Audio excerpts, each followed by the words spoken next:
Moose is in the house. Moose is in the house. Watch out. Watch out. Here's Moosey.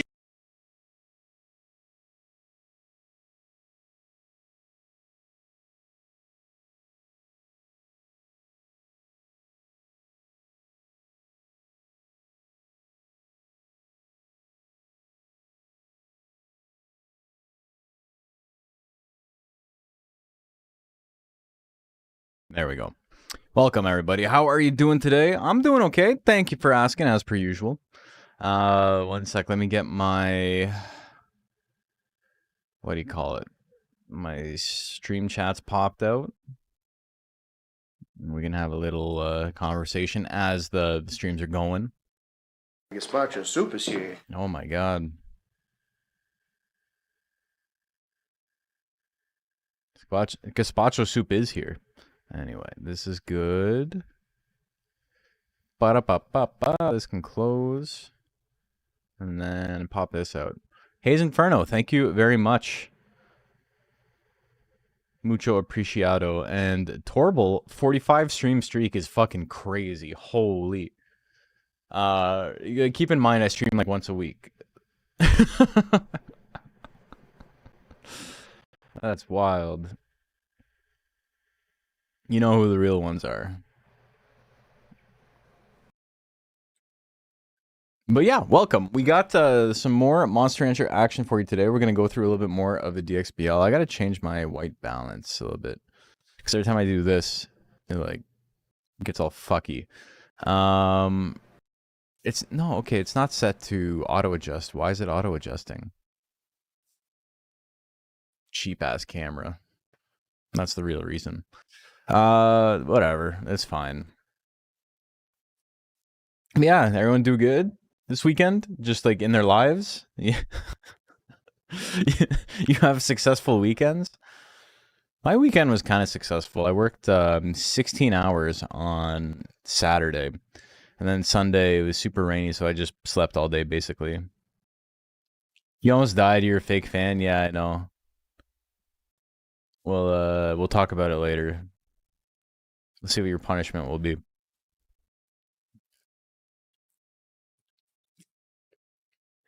I hurt my shoulder in my last sparring session on Wednesday. So I didn't do sparring this weekend. But I was back in the gym today and everything was feeling nice and good. So I'm pretty, amped up about the fight. Fight is June 6th, so it's coming up. Week and a half. Oh, it's 2 weeks. Day short of 2 weeks. It's so funny though, because I was talking to my dad about it. I called him because it was his birthday the other day. And yesterday I called him. And we were talking about the fight. And my dad is like the most haywire guy I've ever met in my life. He's so just like, fuck it, sender, like type vibes. And he would not stop talking about like, oh, you're probably gonna get hurt in the fight, eh? Like, are you thinking about like the fact that you might get hurt? Like, have you considered that, like, you might get hurt? You really got to worry about it. And I'm like, holy Christ, dude, are you serious? Like, one, you almost like left me and my sister without a father because you crashed a fucking snowmobile going 200 kilometers an hour on it. Like, when you were like in your 40s, with all due respect, shut the fuck up. And two, like, don't like, you've done enough sports to know how fucked up of a thing that is to say. She's totally worried about me. I love my dad. We have a very good relationship. I don't call him as much as I should, but like, I have a really good relationship with my parents. But I was just like, dude, come on. Like, fuck all the way off, man. You can't be saying that shit. But anyway, I'm not worried at all, so I'm immune to it. But yeah, that was just such a funny conversation I had with him because like he's like super just like sender mode, right? On everything. Just I've never seen him do anything safely in my life, basically.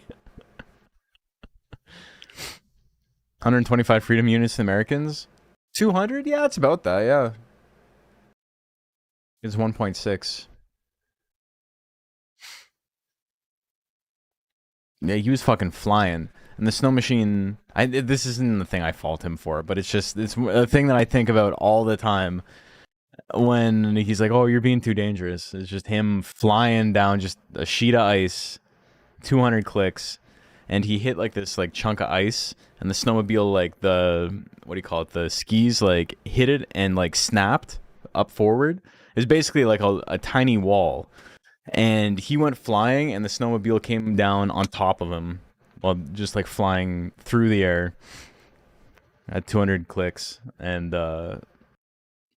tough. He was like, he broke a bunch of ribs. He broke like all his ribs and like one of his legs and whatever. And then he was just like, I don't want to sleep in the hospital bed. It's not comfy enough. So he like took a cab home on like the second night. Dude's tough. But like, yeah, it was just like, you of all people being like, oh, you're gonna get hurt is like, come on, man. Like, relax a little bit.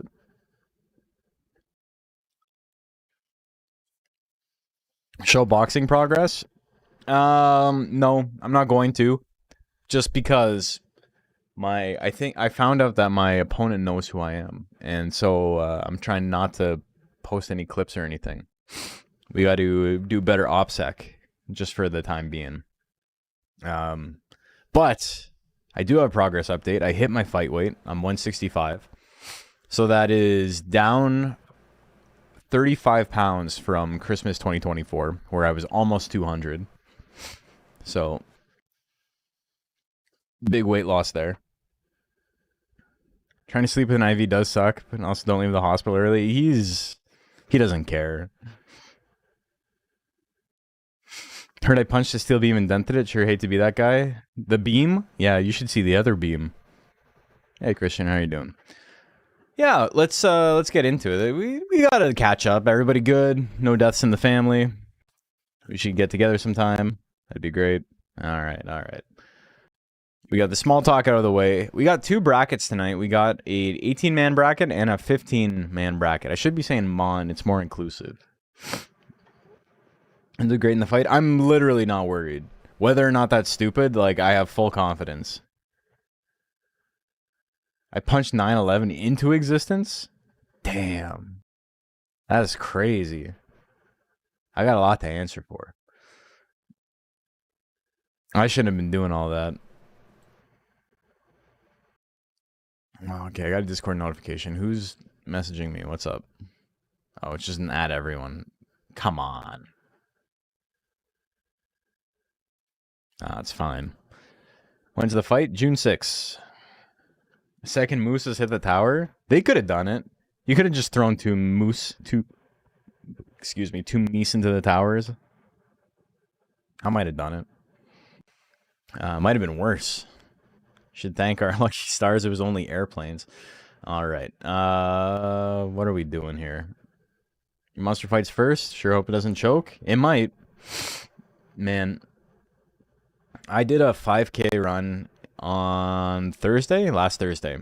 And when I started, it was okay. I don't even know how to say that. Like, I don't know what it is in Fahrenheit because no one else in the world uses Fahrenheit. But it was like 15 degrees when I started, and it was 6 degrees when I ended. And it was I did 5K in 22 minutes. Am I going to stream after the fight? Yeah, I'm not like never streaming again. Oh, do you mean like that night? Probably not. I'm probably going to go get wasted with my friends. But because I haven't had any alcohol. I've had 2 drinks in the last 5 weeks. And today, because I hit my fight weight and I was super hyped about it, I went and I got ice cream.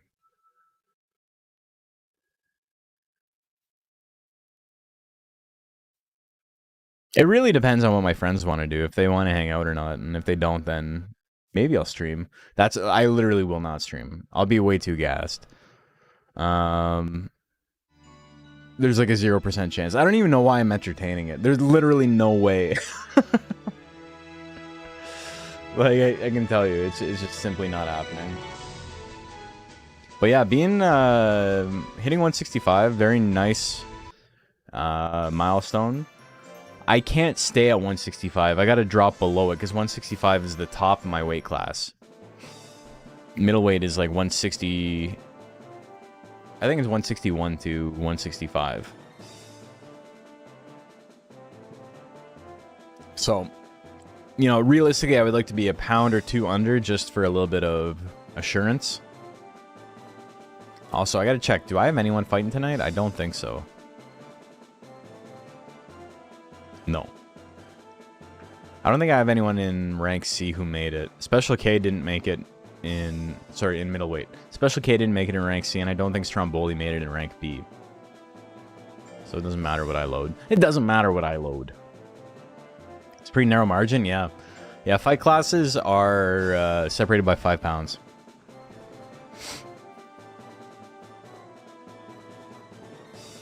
New fans can watch you box. I don't think it's going to be streamed, unfortunately.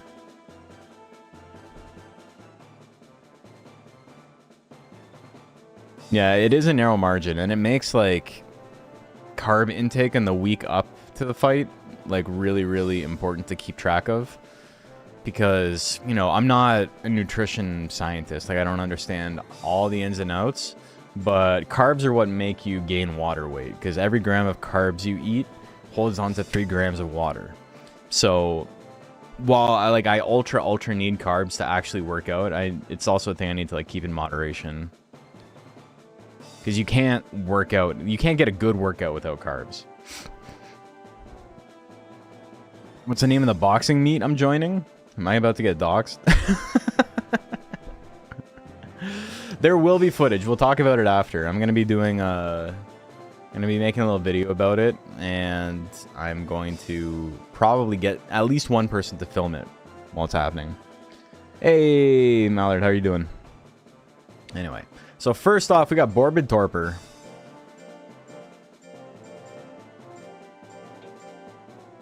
Exclamation mark bracket if you want to see the bracket. If you're on YouTube, it's already pinned.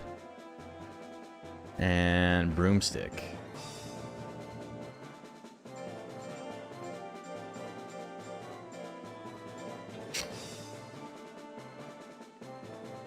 Boxing meat?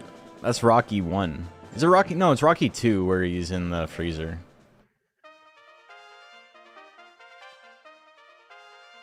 Alright, let's do some predictions. Predictions live. Do you like the Beaclon? Do you like the Zoom? Man, I got so much like phlegm, and so this is what I was talking about earlier. I went for a run, and I was like feeling like not sick anymore, and I went for the run, but between the sweating and the 10-degree drop in temperature in like the half hour I was outside, like I think I got sick again. This is 2DX with multiplayer online? Yes. Maybe allergies too? Yeah, that's probably not helping much either. Updated standings anywhere? Yeah, so here, I'll just link it. Video games. Did a 5-mile run today. I want to die. Hey! So I feel that. 5 miles? I was only doing 5K, which is 3.11 miles, but still. Anyone with a link can view. Okay. Here, I'm gonna post this. It's not gonna be like super obvious, like reading this, like what is what. But basically, the monsters if you go to the middleweight sheet, anyone who's not first or second queue got a bye. And then we had the top 12 monsters from the last playoff tournament we did. And then same thing for rank C. Anybody who's first done gets a bye. There's only 3 in rank C. And then 12 monsters who got buys, or 12 monsters who won their play-in. And that's basically what we did for each of them. It's whoever was in like the upper rank of the tier gets a bye to the finals, and then everyone else has to fight for the scraps. And then the top 12 from the playoffs made it as well. Are these some new monster mods? No, these are just in the game as is. There's a lot of cool monsters in the game already. All right, what do we got here? 93% on Broomstick. People liking the zoom. Horn Smash, big. Okay. I should probably start recording of this at some point. Yeah, there we go. I can't make that into a short, but whatever. Didn't remember wouldn't zoom at all. Yeah, he's... Holy fuck. Oh my god. Alright, well that was a whole set. Here, one sec. I got too many windows open. I gotta close some of these.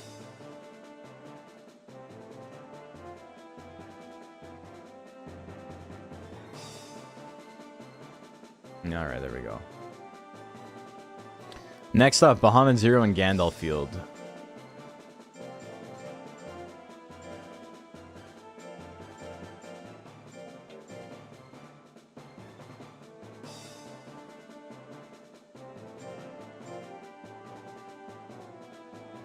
Guess no one will.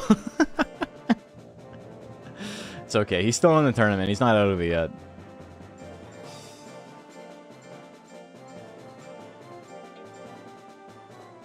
Monster Rancher 2 question. If my low-life pixie encounters Magma Heart and Errantry and tramples it with 999 damage, will my pixie die? If your monster ever takes damage equal to 3 times their maximum health, they automatically die. And then the more tired your monster is, the lower that threshold gets. So if your monster's like ultra tired, I think it goes down to 150% max health. Oh, I'm sorry. Sorry, Bahamut Zero. Okay, let me see. Let me adjust this real quick. Let me get the prediction live, and then while the prediction's happening, I'll adjust the Tim.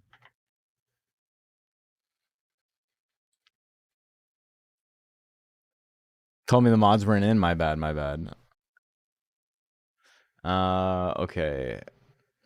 Monster Rancher modding. Tim 1.0. Creator mode. KBML. I'm pretty sure.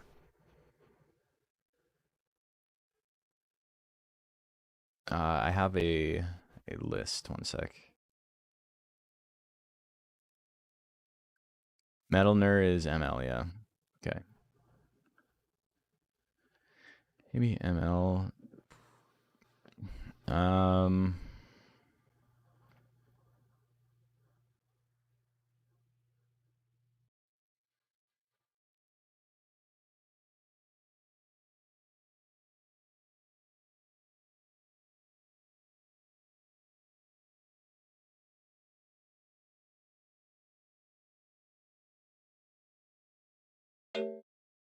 Okay.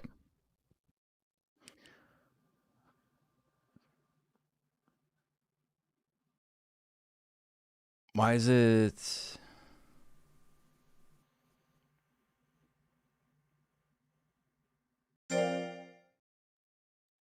Hold on. It's not changing.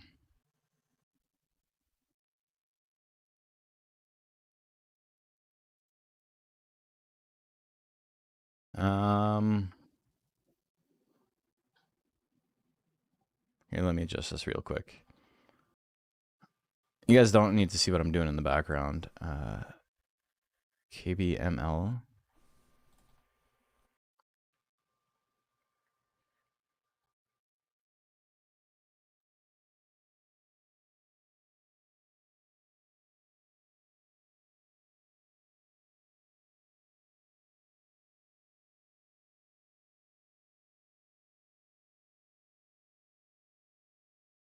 Oh, because I'm dumb.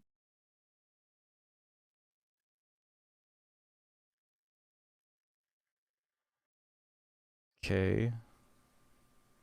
I fixed it, don't worry.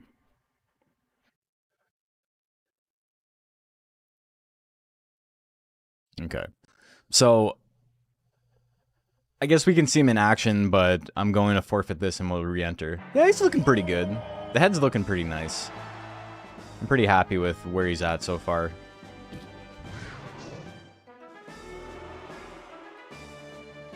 This ended up looking pretty good. I was worried it looked stupid, but I think it looks sick. I've never seen him in action in battle before. The only problem is that the leaves, these are going to have little red dots. So I need to like come up with a way to like make it look a little bit better, but they're forced to have the red dots. There's nothing I can do about it. It makes it look like rhubarb.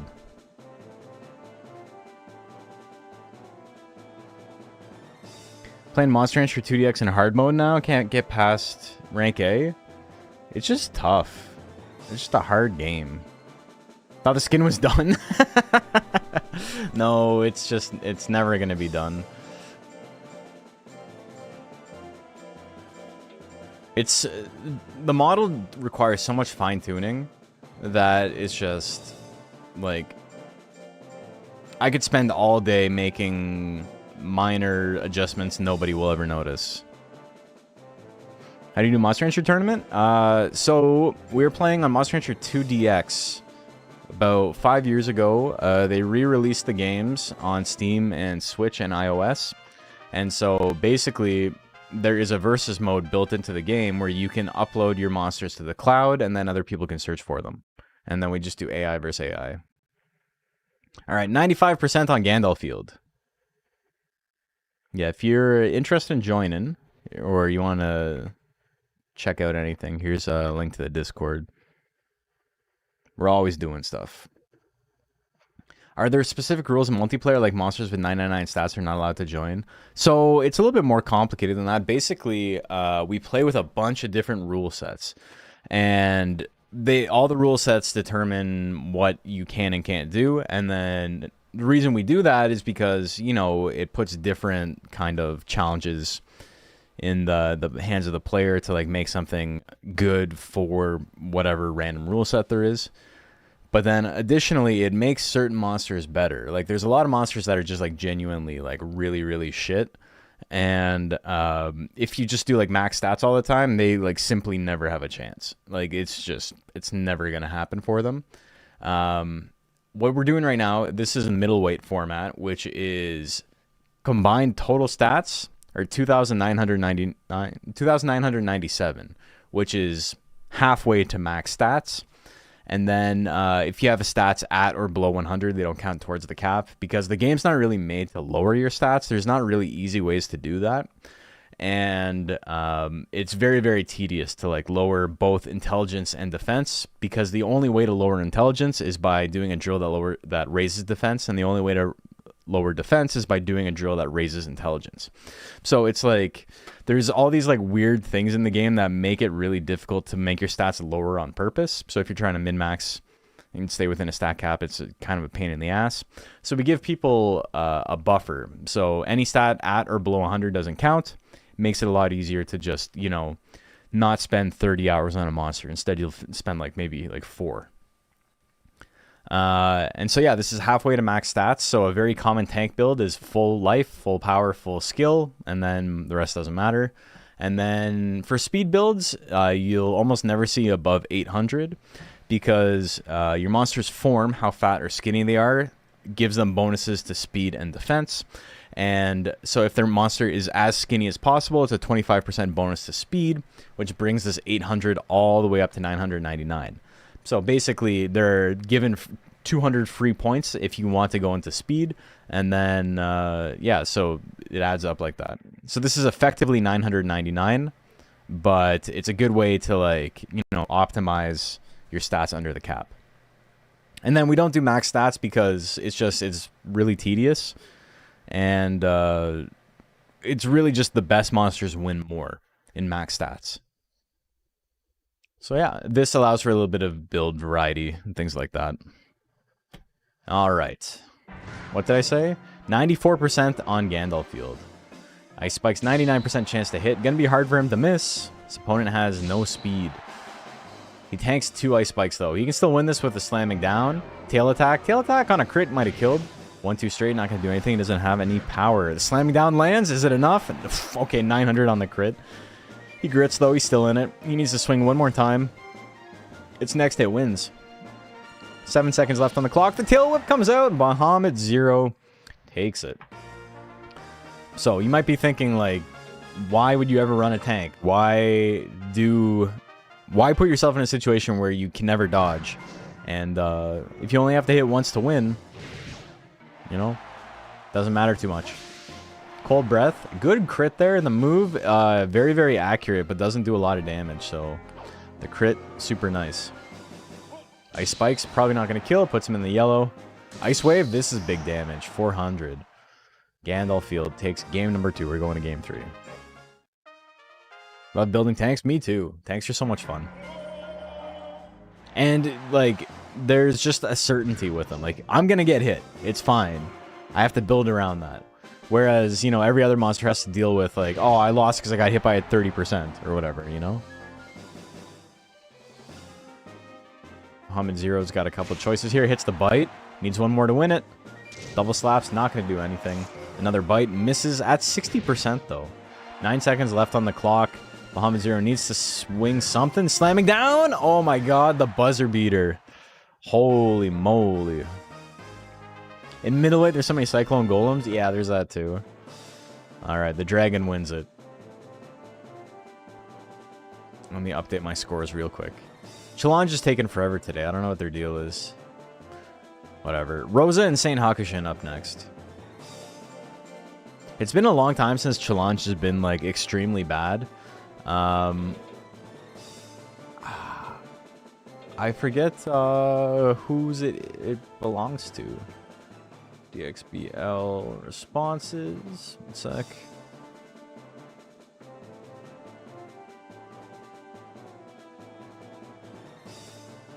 Oh, it's part of the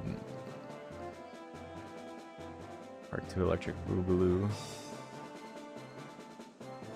Responses.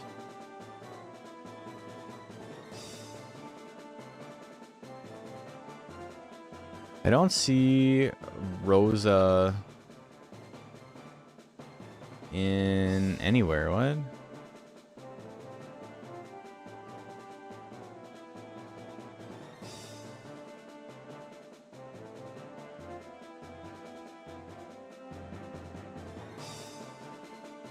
Why did I type Rosa? There's nobody named Rosa even in the sheet. No, what? Yeah, there's one here. What's up? Rosa.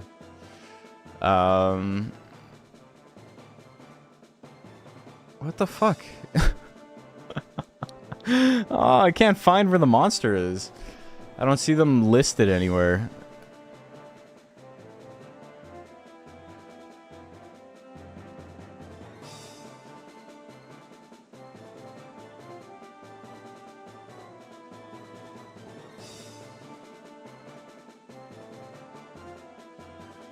Oh, there we go. It's Red Flamingos.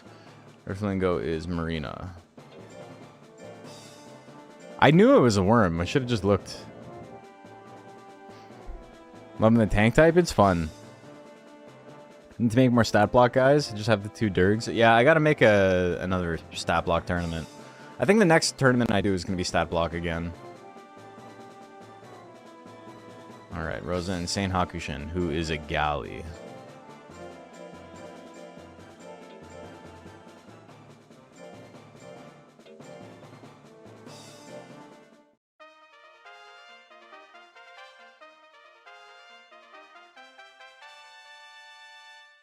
Okay, prediction is live. And as you can see from Saint Hakushin here, I was telling, you know, if you're under 100, the stats are free. He's obviously not. So this 147 power is, like, wasted. And that's just because it was too difficult for him to, like, get under the cap, and he didn't really care. It's kind of cool, because while you're going to see tons of, like, super optimized stuff, there's so much RNG in Monster Rancher, right? That, like, you can run something that's, like, not ultra optimized, and it will still do fine most of the time. This 100 points drop in skill here to, like, force this to work is noticeable. That's minus 8% chance to hit, basically. But, you know, if you only run into tanks, it doesn't matter too much.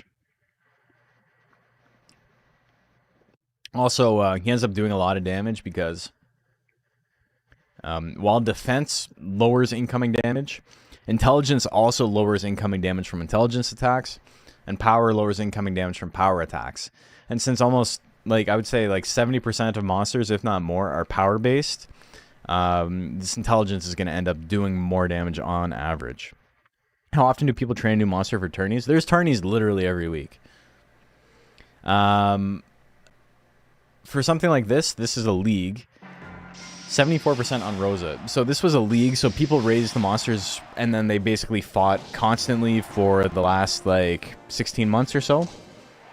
But there's tournaments that are like, hey, I'm running a tournament, and then people will make something new, or like, hey, here's a new one-off stat cap that nobody's ever run before, or like a rule set nobody's ever done. So you're like forced to make something new for that. So it's both. You can definitely find tournaments to just throw the same old monster in over and over again if you don't want to commit to making multiple guys. Or you can just, make something new every single time. Is 999 life, 999 defense, 999 into good build? No, because you'll have no accuracy. You'll lose to every speed build, like, basically on round start. Skill is your accuracy, so you need accuracy. What you can do, and what I think we'll see a little bit later, is that some monsters that are able to attack a lot, like they have a really fast guts regeneration, sometimes go with really low skill, like 500 to 600, and they put the rest of those points into defense to become like ultra tanky, because having such a fast guts regeneration rate means they get to attack so much more often. So even if they're only at like 20% chance to hit, they get to swing 2-3 times as much. And so they are basically unkillable.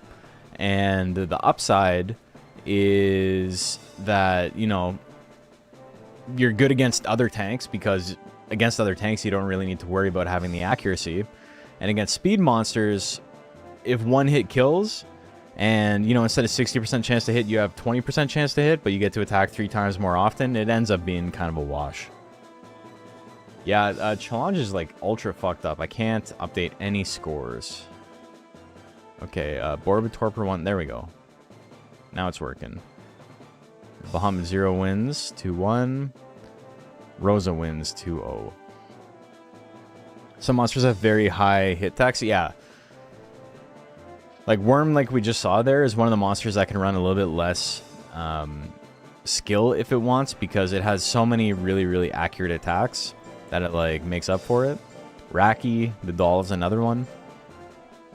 There's not a lot of monsters that can do it, but that it allows for you to like optimize in different ways based on what a monster is good at.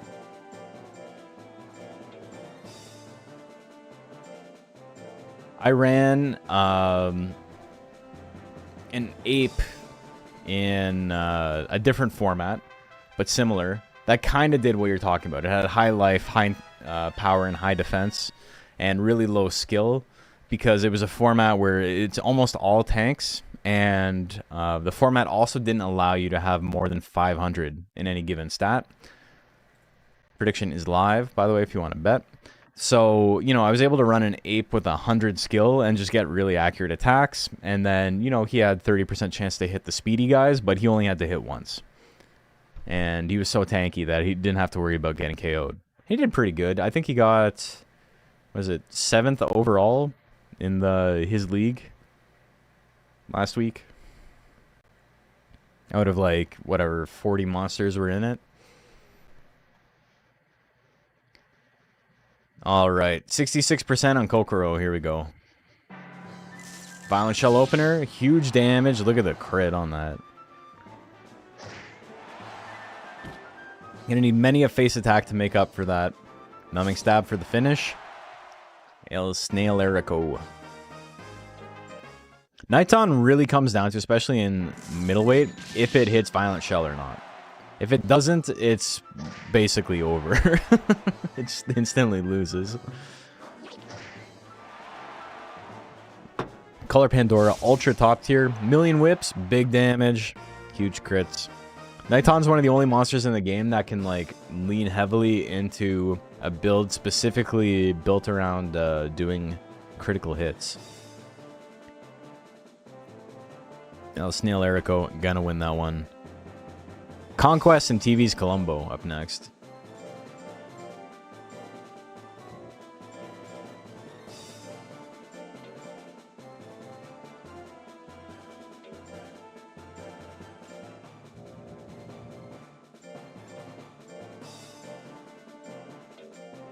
Colombo can do it.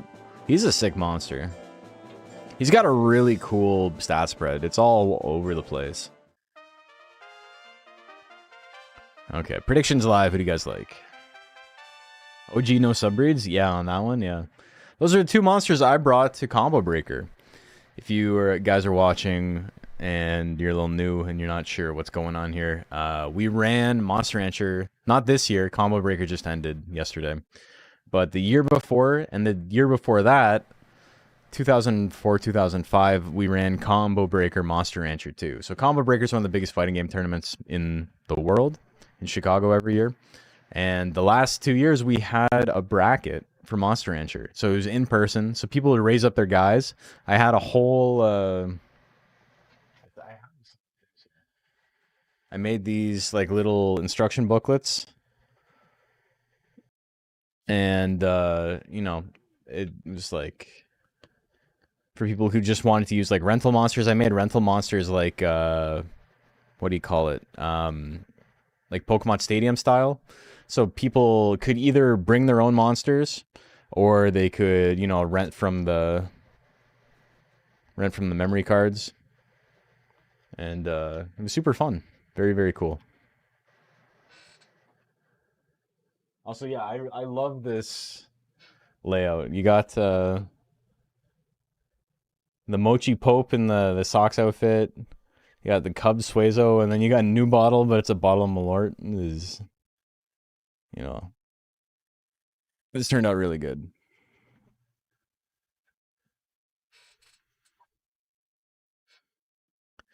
Okay, what do we got here? 83% on TV's Colombo. Popechi, yeah. So many punches, multiple consecutive regular punches. Hit him with the natural grit. I got one life, baby.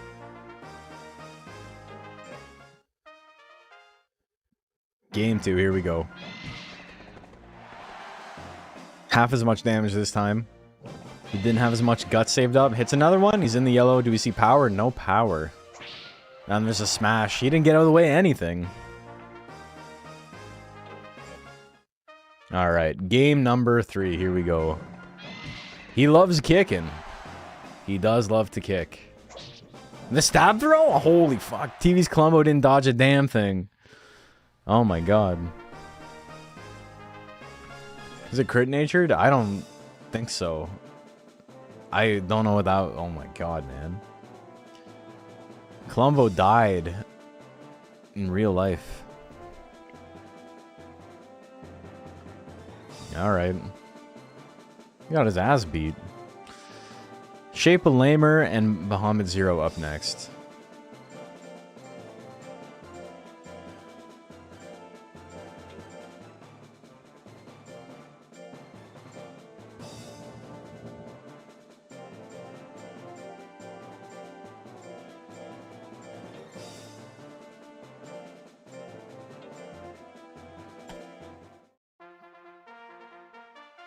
Okay, prediction is live. Who do you guys like?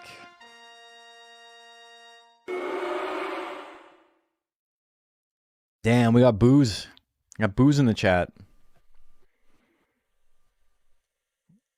We got Bahamut believers in chat.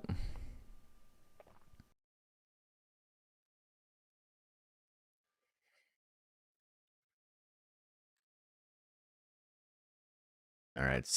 Ooh. 57% on Shape of Lamer. Here we go.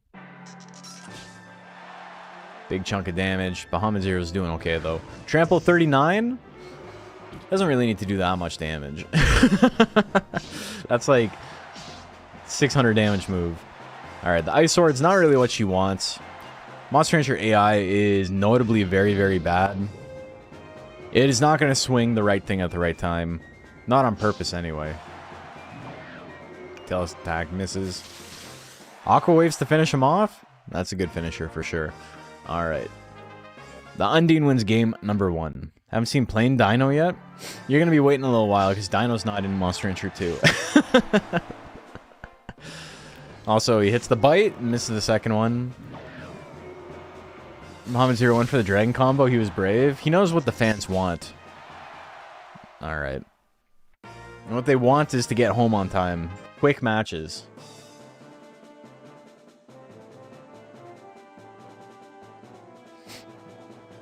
Dino and Zoom the same? They're similar.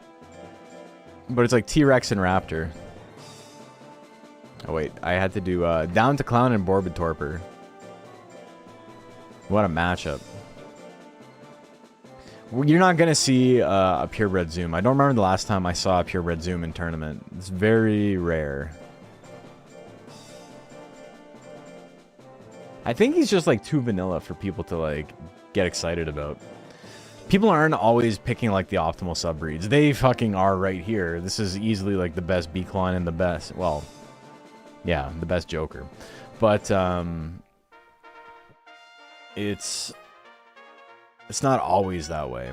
A lot of the times people just pick whatever they think looks cooler. And I don't think that almost ever is regular Zoom. Prediction is live.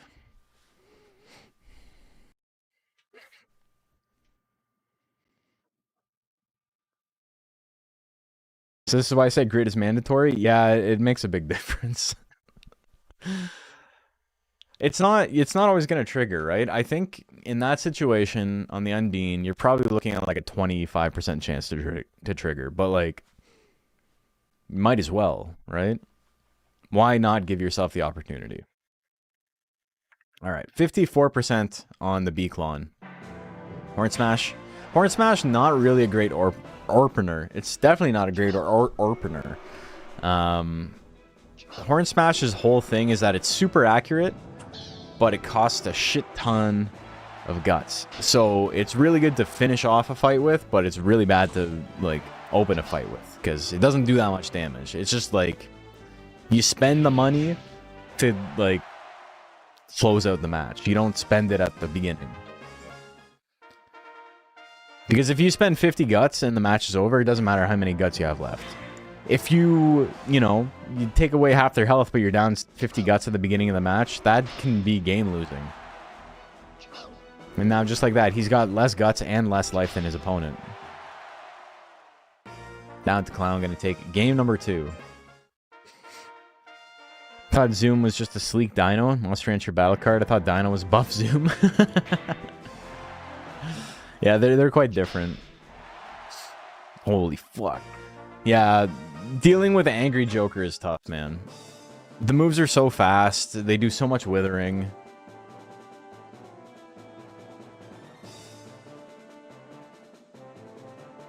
It's actually interesting going into like the More Monsters mod, which again, if you're new, there is a community effort right now to basically add every crossbreed of monster that doesn't already exist in the game into the game. And, you know, at the very beginning, if you were here, you saw a kind of fucked up looking dragon, because I'm making dragon plant, which doesn't currently exist.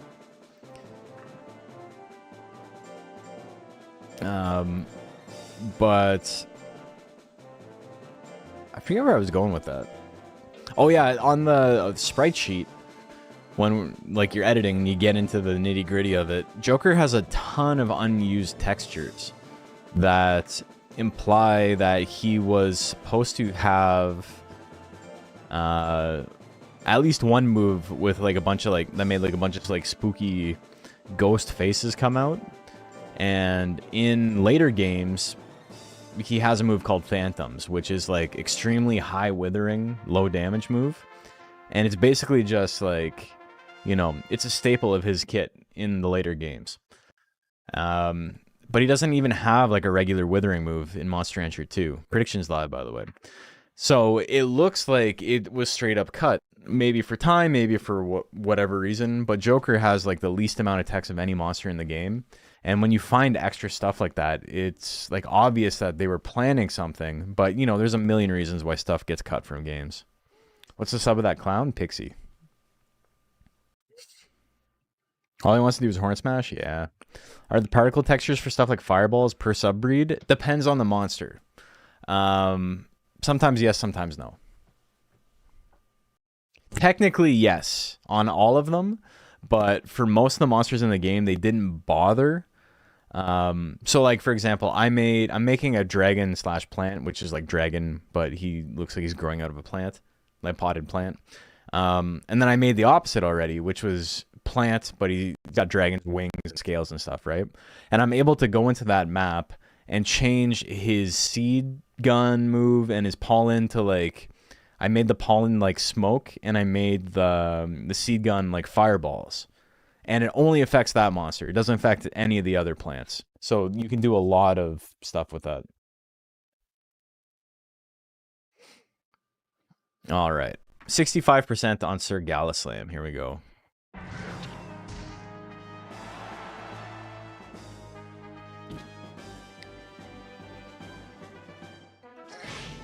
Oh, spin kick, big damage.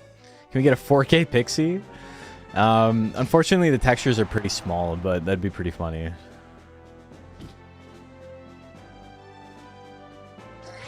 Phoenix Undine and Phoenix Jill have different textures for their attacks. Yeah, but like in the game, it's set up so like that it can work. But I think either for, you know, saving space or memory or whatever, for most of the monsters, they all share the same kind of, oh shit. They all share the same, like, particle effects. But that's more, like, out of necessity and not, like, something that's hard-coded. It's something that can be changed. Bye, Daddy. I'm dying. Oh yeah, I got desktop audio, like, ultra loud now.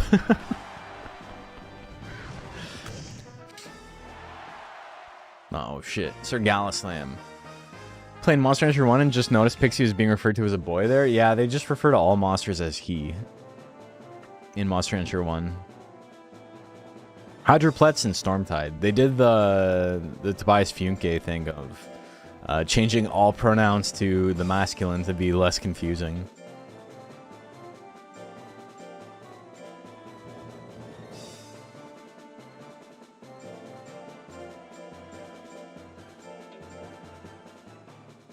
That's just how it is. Do-do-do-do, do-do-do-do, do-do-do-do. That's just the way it is. Okay, Hydroplex and Stormtide. Our first Zilla of the night. Prediction is live. How do you guys like? Whale Gang?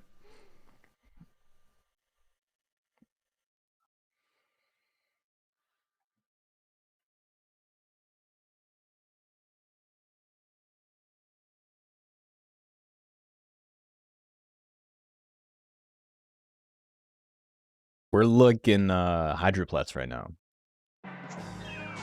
Almost everybody voting for the color Pandora.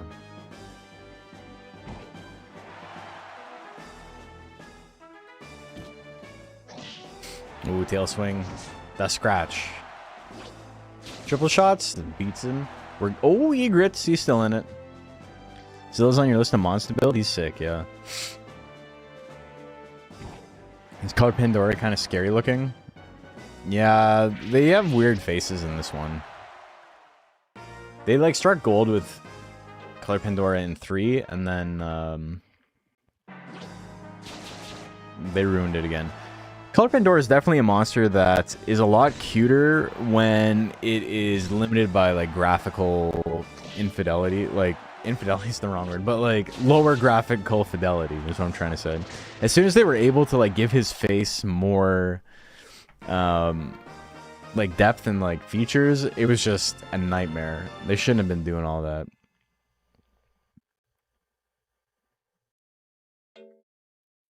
That's 2-0, right?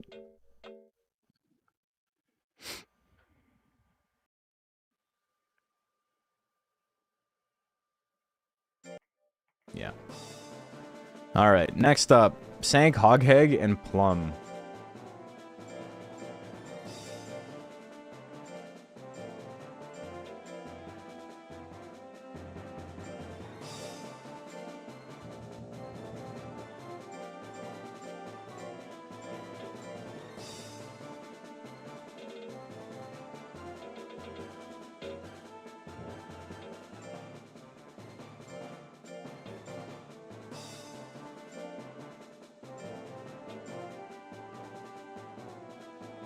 Okay. Our only Mew and our only Golem of the night. Prediction is live. Who do you guys like? Is Bajral the most expensive monster to get in Monster Rancher 2? Yeah, definitely. Almost none of the other monsters have any kind of money cost to them other than like, you know, going on one errantry and like getting the first barn.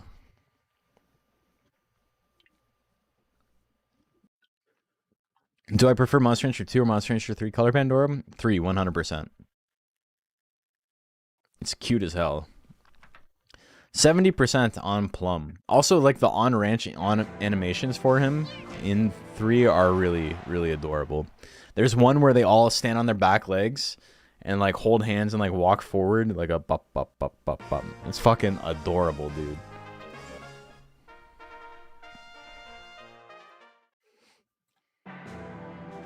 Get mewed.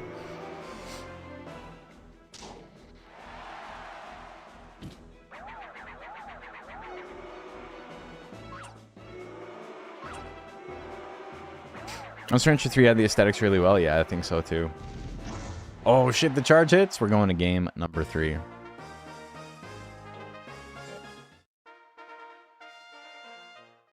They shouldn't try to make them into caterpillars in the anime. The anime didn't know what the fuck they were doing with Color Pandora. That's like got to be the biggest travesty of the entire show.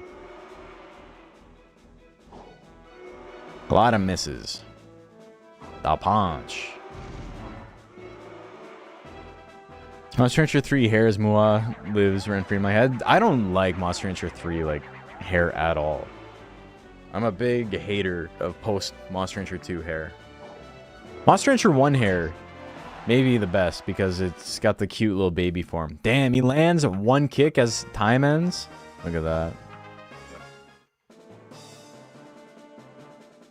All right, Sank Hogheg gonna take that. Next up, Down to Clown and Rosa.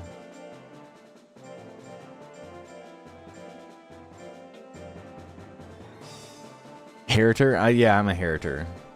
I've raised a few on stream. I'm going to be uploading some Monster Rancher 3 competitive raises over the next little bit. I have... one is done. Project L edited it for me. It's the Duckin build, 3,000 calories. The hamburger Duckin. Prediction is live. And then we have a Baku one coming up after. It's kind of funny looking at myself in those videos because like the Baku one is like a lot older than I expected it. It's from like December 2024. No, August 2024. And you can notice a very obvious like difference in my weight. Like, it's not subtle.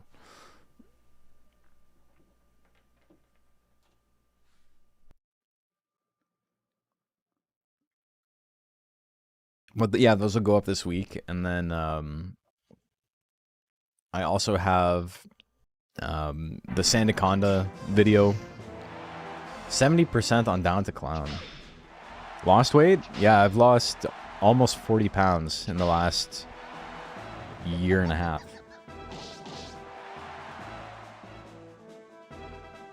Bakuvid was the best? Thank you. Yeah, I thought the Bakuvid was pretty good. Fuck! Alright, so Rosa takes game 1. We gotta go back into it.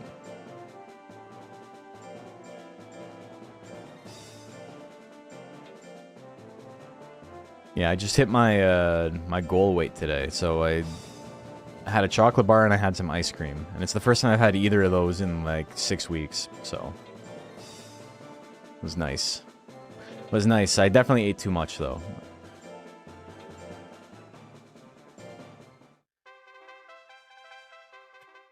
Okay. It's a hard journey? Yeah, I mean, I don't want to, like, belittle it. It's definitely hard work, but at no point did it feel like this is, like, I see so many people who are like, this is the hardest thing I've ever done. And for me, it's just, you know, I was really dedicated to boxing, right? So it was kind of easy. But I can see how if you don't have, like, a sport or, like, some kind of, like, physical activity that you're doing because you have a goal in mind and you're just like, I'm just running and lifting weights and shit, that's probably way worse. Like, that's probably, like, way harder. Because there's just, like, the mental grind of, like, this shit sucks. Why am I doing this? Isn't that 2-0 for the Joker? Well, Joker wins regardless. I thought Rosa won game 1, but I might be dumb. Either way. Okay. Whoops.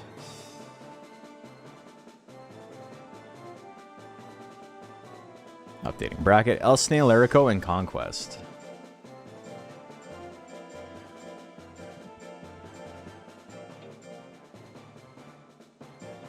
It's kind of funny because I was like 200 pounds, but I went from like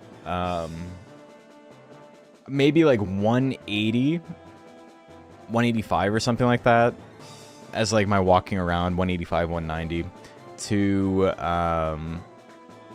200, and that was like, I was still losing weight, but I put on like a lot of muscle. And then I'm still more muscular than I was like before I started working out, but I'm like considerably less muscular than I was at 185. Like, I've definitely lost some of the muscle in the come down, but I'm not too stressed about it. Prediction is live. It was 2-1. Yeah. I have no physical goals, so basically it's all calorie counting, but calorie counting makes it easier. Yeah, I mean, here, I'll show you guys something, actually.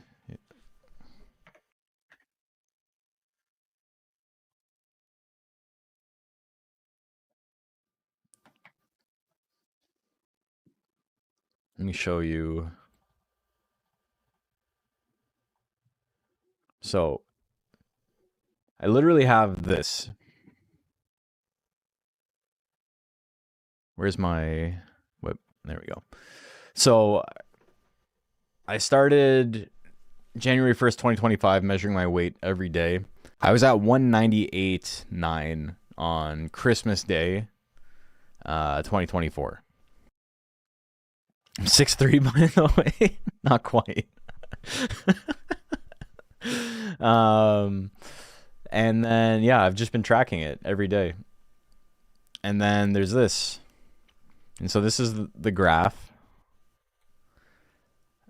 Can you tell where I started counting calories and wasn't just like getting it from like working out? Because like I was just losing weight from like working out and whatever.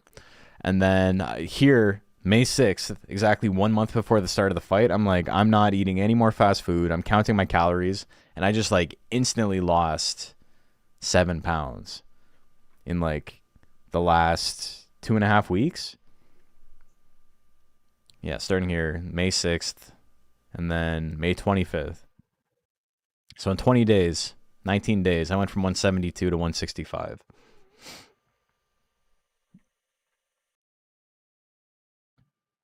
But I think it's just really funny how it's like you can tell exactly where I'm like, all right, I gotta get a little bit serious about this.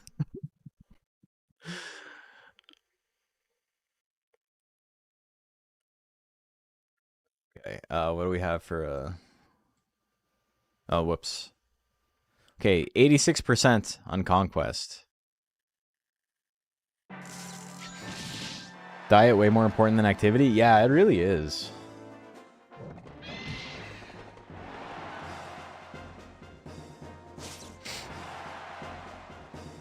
Monster Hunter 3 and 4 didn't do half Suezo Mons a lot of favors. Every monster doesn't work as a Cyclops. Yeah. I think just making them yellow, as like lazy as it is like kind of the better call a lot of the time.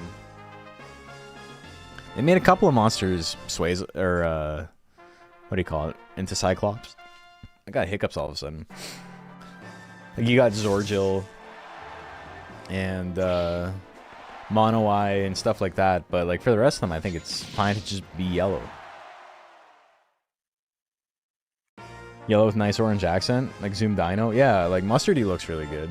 Like he's got an eyeball pattern on his back.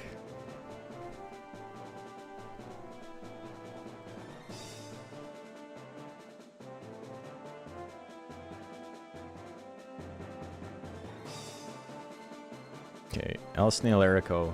Wait, did I pay out the right? I paid out the wrong side. Sorry. Sorry to the one guy who bet. Castle, my bad. Okay. El Snail Erico with the win there.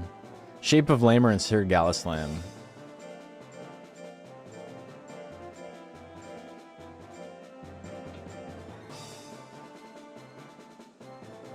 Are those monsters biblically accurate?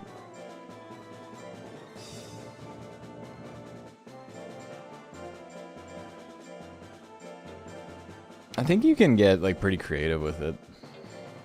I like the what's his name? The Zilla Suezo that someone made for more monsters. I think that one looks really good.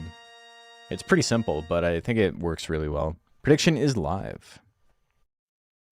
More dragons, more Undines. It's the only Undine, but it's a good monster. Gonna be seeing her.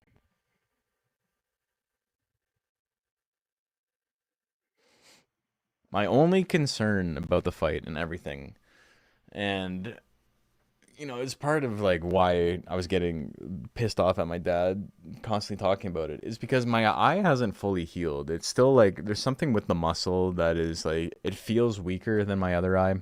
If you guys weren't here a couple of weeks ago, I got a small injury to my eye while I was sparring.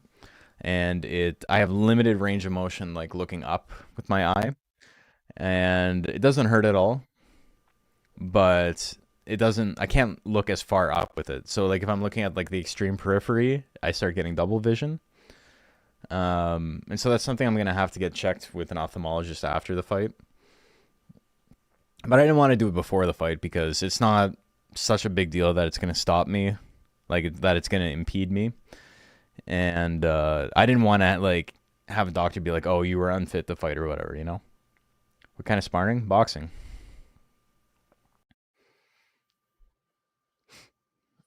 All right, what do we got? 84% on Sir Gallislam. Mono-Wide's card Monster Hunter 1 is funny when you realize he looks like Big Bird. He does, yeah. Got a lazy eye from a punch to the head? I don't have lazy eye. I have a nystagmus, which is like when I look out the far periphery of my eyes go buck, buck, buck, buck, buck, buck, buck, buck, buck, which I've had since I was born.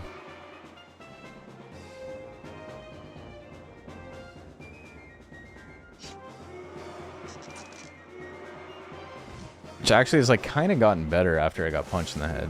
So who's to say? Shape of Lamer winning game 1. Here we go, game 2.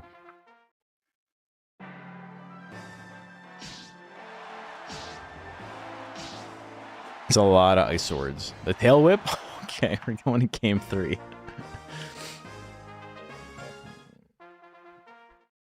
Alright. Oh, then the bite? Holy shit. Dragon takes it. That's the one issue with being a speed mon.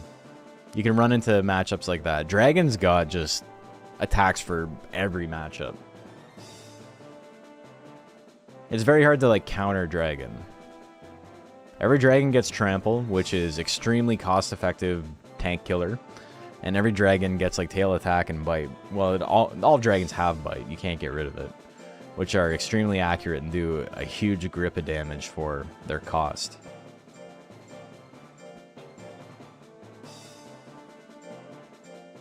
I'm not saying your eye muscles are easily damaged from headshots. I'm saying your eye muscles are easily damaged from headshots. And I got punched 5 times and it was bare knuckles. Damn. That's way worse than me. I got hit once and then it was like, this is sparring. I don't have to keep going. And it was like, I'm done. I'm done for the day. Kids just got in the Monster Hunter anime. Been fun watching it back again. It's so bad, man. It's so funny how much it sucks. It's like enjoyable, but it's like enjoyable in a way that is counterintuitive to like, it wasn't intentional. Prediction is live. In a couple of ways, you know, I still think when they're trying to come up with names for Mochi and Suezo says Citizen as like his name, it's just, I don't know why that shit is so funny to me.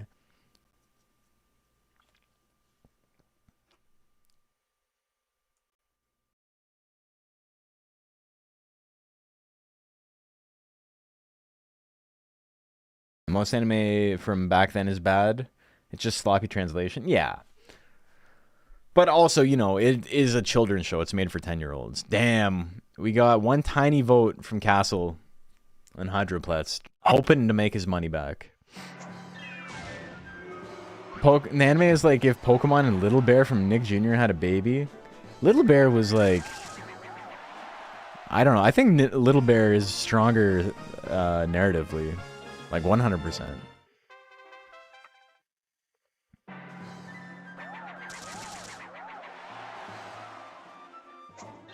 .44 in Meteor Drive, big damage to himself, and he gets twiddled again.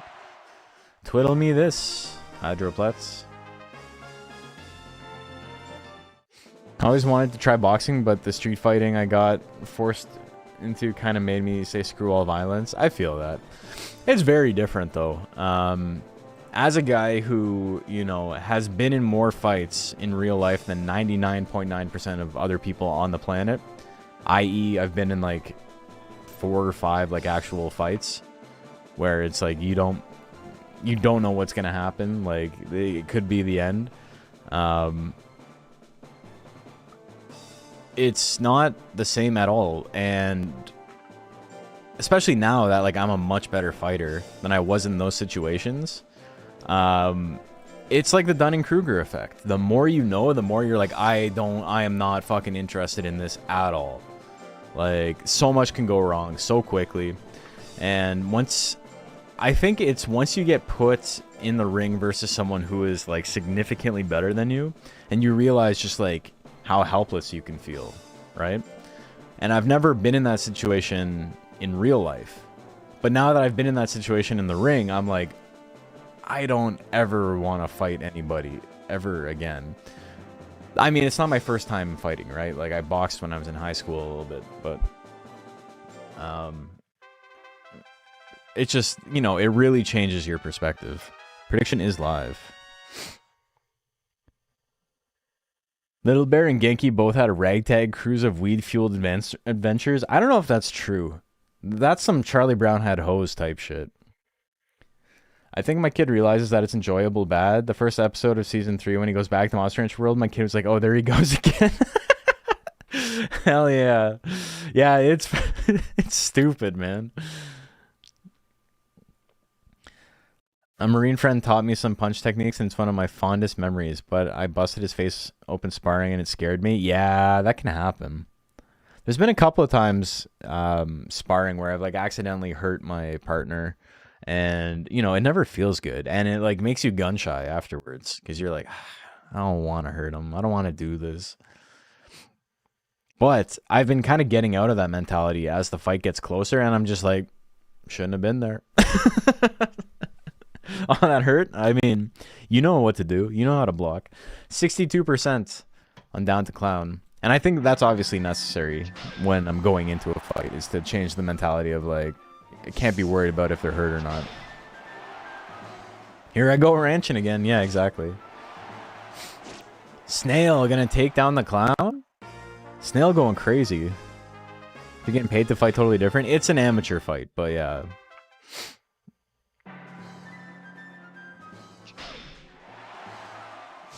Electric stab, push him back. 2 in a row. He's still in it. Numbing whip. Oh my god, the Snail went crazy. Look at that. Snail might take the whole thing. I think it's got a pretty good run. It's got to fight Sir Gallislam or Sank Hogheg here.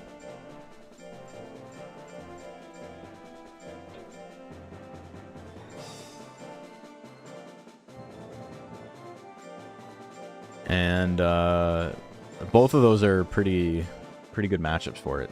Not really. They're both really strong monsters, but like he's not. There's nobody who's like easily gonna beat his ass left in the tournament, you know. Prediction is live. The speed monsters mean that he can swing a Violent Shell and miss and then just be in trouble. Goated snail indeed. Let's go, baby.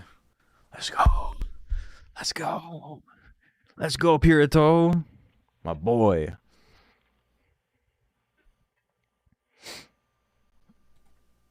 %66% on Sir Gallislam. People liking the dragon. Here we go. Used to do boxing, Muay Thai, and kickboxing. It's fun, but people get injured. Had my knee pop out from an illegal trip. Been doing physical therapy to improve my leg strength. Damn. Nice to see how well the snail is doing. Is that thing called Nautilus? Niton. The thought of someone telling me, whip him and you get money, and you can't get arrested for it is amazing. Already got enough brain damage.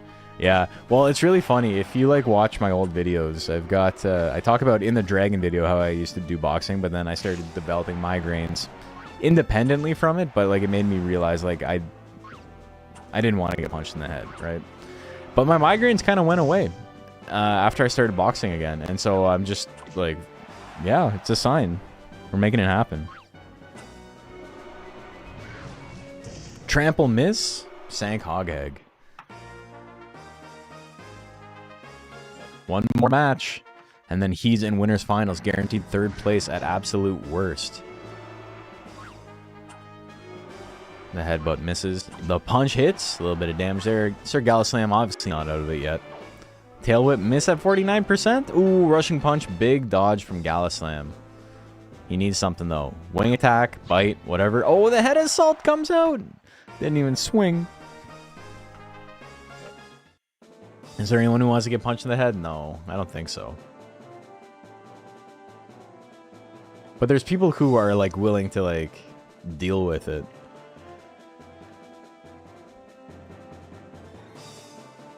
See me on the other side when I talk like Mike Tyson? My style is impetuous. Alright, we're going down to losers. We got El Snail Erico and Sank Hogheg waiting in the wings in winners finals. But we got the Victory Road run. No monsters have been eliminated yet, and that begins now. We got Plum and Broomstick up first. Every match from this point on until winners finals is an elimination match.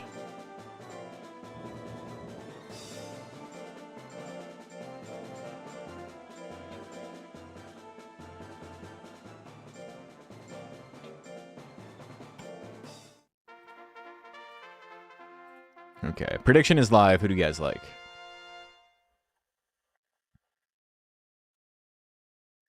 Surprised I don't have vids of my training? I mean, the more you post about your training, the more your opponent gets to download you, you know?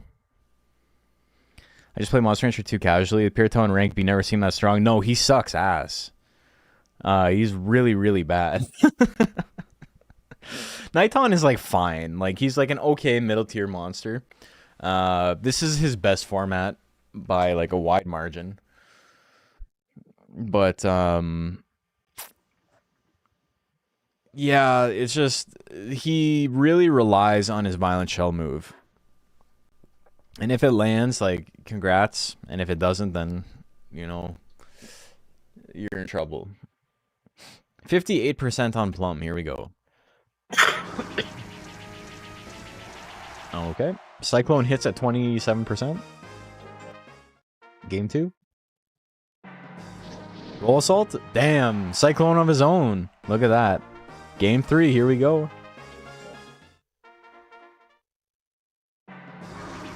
Another Cyclone. This one misses. Broomstick in a great spot. Misses Million Claws, but he still has a huge Guts lead here. Tail miss at 56%. Tail combo. Not going to do 400. Puts him into the yellow. Plum is still alive. Brow hit. Crit will kill. Misses though.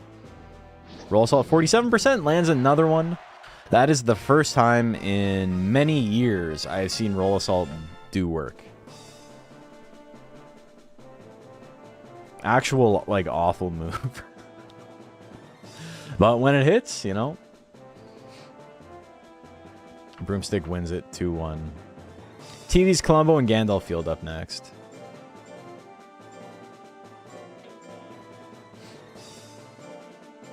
You're holding your breath. That was a weird set.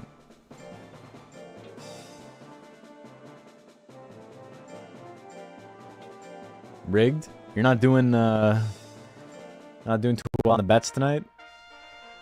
Easy come, easy go. Prediction is live. Who do you guys like? Cyclone always hits at 20%? Sometimes. It always hits sometimes. But yeah, I've been talking about it. The next Rancher Rundown, the next Monster Rancher video I make is boxing related, so you can put 2 and 2 together and figure out who it's on. And I'm debating doing a mini documentary about the training. I've been like doing like little journal entries and stuff, and I have some B-roll footage from the gym.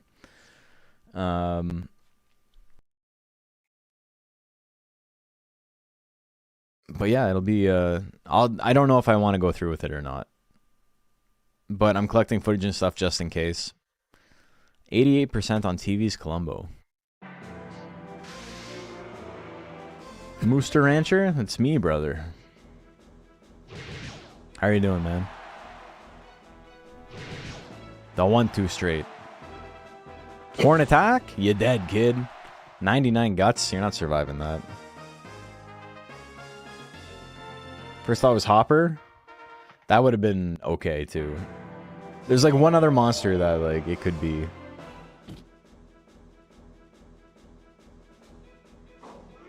Dodges the Horn Strike. Hits the second one, puts him in the yellow. He's just swanging. Swanging's okay in this situation. This is the piss spikes. 1-2 straight, gonna do 0 damage. Marginally more damage than if he had missed. Ice Wave, 30%, not gonna land. 1-2 straight, gonna miss. 3 seconds left on the clock. He goes for the Horn attack. He just runs out the clock. Colombo, still living. Gandalf Field, I'm sorry, brother. That's it. Next up, Stormtide and Broomstick.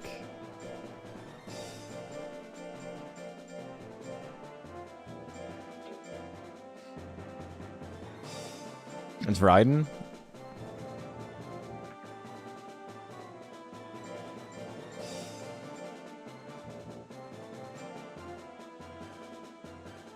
I did the thing where I said a word and then I like portmanteaued it into the name. Broiden. I think he's on Anti-Donna. Alright. Prediction is live. Who do you guys like?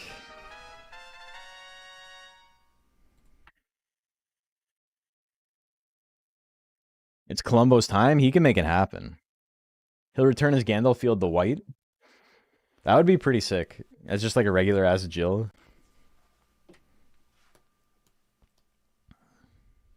Yeah, it's Bajarl. Bajarl's next. Is that Zool Mock? Zoom Mock, but yeah. There is only Zoom. We got Stormtide appreciators in chat. We got 54-46. Pretty split. Roll Assault. Big chunk of damage. Good amount of withering there. Misses the belly attack twice in a row. He's in a little bit of a situation. Survives the claw. He needs something big, though. Maybe not wave riding big. That's maybe too big. Broomstick gonna finish him off before he gets a chance to do anything. Game number 2. Here we go. Headbutt? Look at how much damage that does. That's a basic attack. Well, it's not a basic attack. That's a hit attack, actually. He grits it. He's still in it, but then he gets smoked again. Damn, dude. It is a big head. Probably difficult to survive getting smoked by a head that big. The Roll Assault opener. Minus 21 guts is pretty good against Zilla. The belly attack. Into a headbutt. He misses the headbutt. He swings it again. It's enough. Stormtide gonna keep moving on. Broomstick doing a good job, but it wasn't enough. Smorbit and Bahamut Zero up next.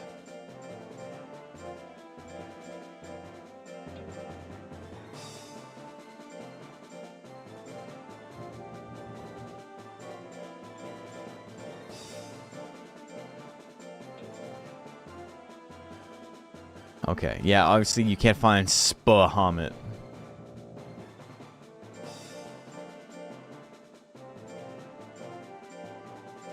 Bahamut if he made a good New York slice.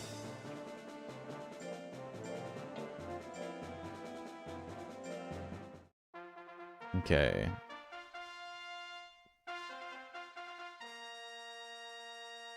Prediction is live. Who do you guys like?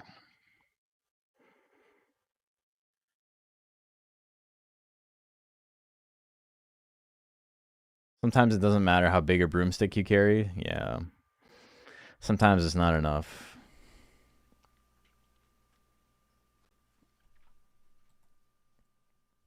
I saw a tweet or a post on Blue Sky the other day that was it was an annotated Moby Dick, and it just had the highlighted, like it said, "Call me Ishmael," like the very first line in the book, and it's highlighted, and there's an arrow pointing to it that says his name.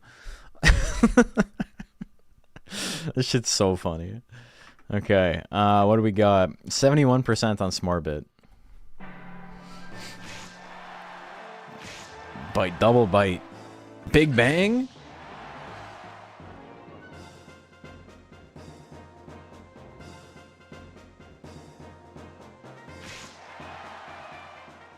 Every time Big Bang comes on, I think of, you know, the Bad Religion song, but I cannot never think of a single like line.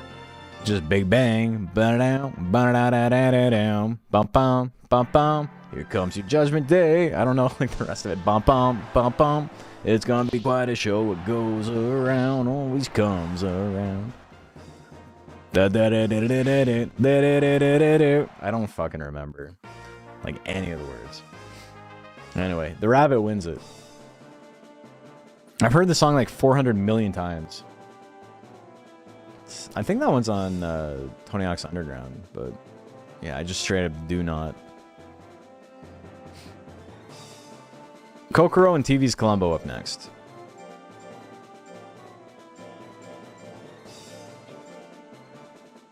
Kokoro named after the classic Beach Boy song.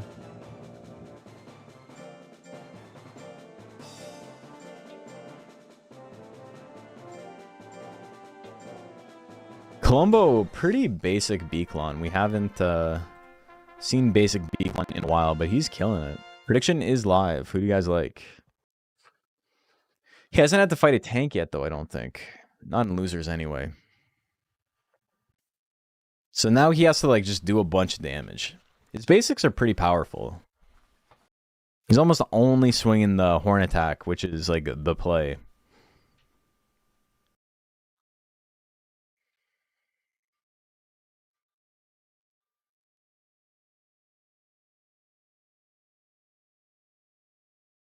%82 on the bug, and not the other bug. Face attack, huge damage opener. 2 in a row. He grits it, though. He's got a huge guts lead. He can do big damage here. He just needs to dodge, and he does. Horn Strike. 2. Oh, shit! And then the... Okay. Game 2, here we go. He backed up a little too much. Giant Whip miss. Horn Strike, a little bit of damage there. Face attack, good chunk. 2 in a row, puts him in the yellow. Do we see power? No power. Oh, he dodges the Giant Whip. He needs something a little bigger than Horn Strike.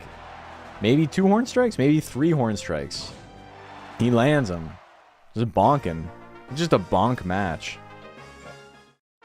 Game 3, here we go. Kamikaze's the play. Kamikaze's probably a one-shot here, but so is Giant Whip. Kokoro, I think the oldest monster in this tournament. Gotta be like almost 5 years old. And not like in-game years, but in like real-life years. Saint Hakushin and Borbatorp are up next.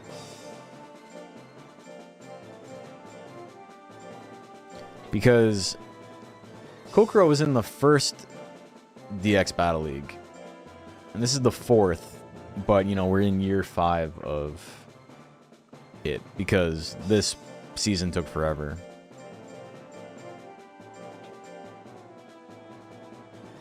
So TV's running the one big attack in the melee slot and its basics. Bold move. It's usually not too bad. Dragon can run that build really well, too. 5 years is like 120 in Monster Rancher 2 years. It's true. Prediction is live.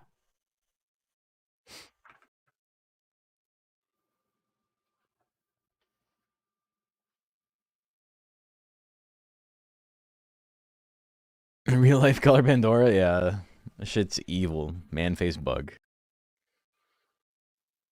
Columbus just been cancelled. Damn. David Caruso at his ass. 97% on Borbid Torpor. Basically, all the votes are there, and then there's 10 chips on Saint Hakushin. Goes for the blue wisp. Big miss there. Punch combo. Is it going to kill? No. But I don't know what Hakushin's going to do about this. He's got power, but he does not have guts to swing anything. Borbid taken game 1. Ranching ages you? I don't know if that's true. I'm like 36. And I do not look 36. I still get like carded half the time I go to the liquor store. Rolling bomb. Borbid Torpor. He just didn't do anything, man. He just got locked out. He tried. He swung a couple of moves early and they missed, and then that was that. Borbid Torpor walks over his opponent. Conquest and Stormtide up next.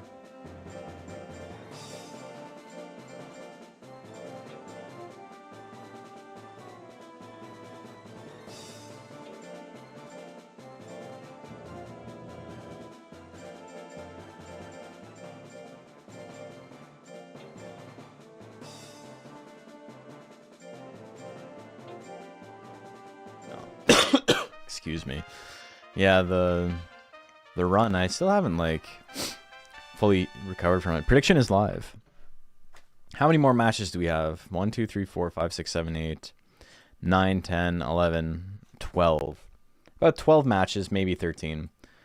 So it's probably going to be another 40 minutes or so. And then we have another bracket after this. But the next bracket only has 15 monsters in it, so...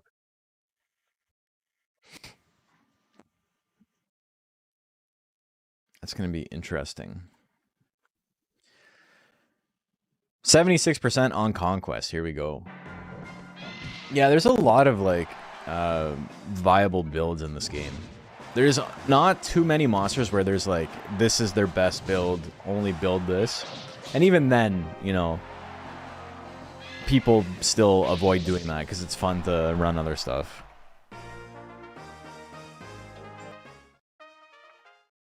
Joker is one of the like most optimized monsters. He's got his best build is literally just you run the basics and nothing else.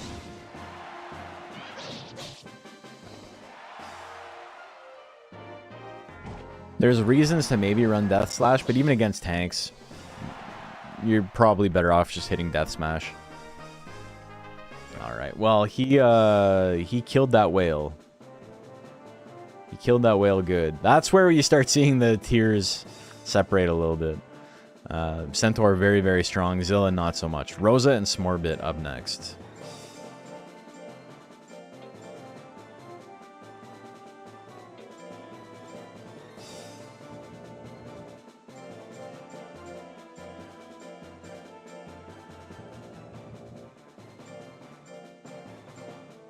Smorb is probably all I need. Yeah.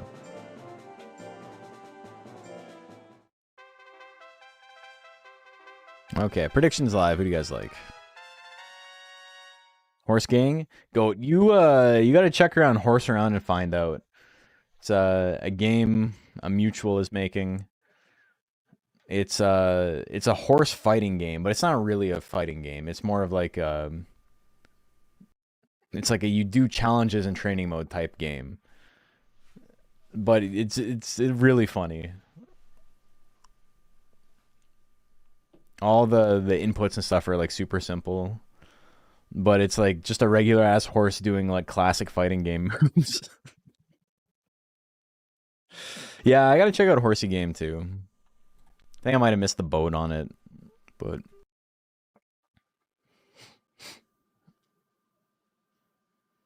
57% on Smorbit. Watch footage of the game of Horsey Game or Horse Around Find Out.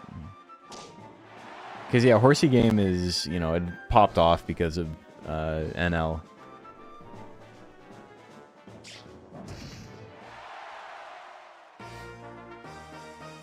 Yeah, I think Horsey Game might be something to try out after DXBL is over.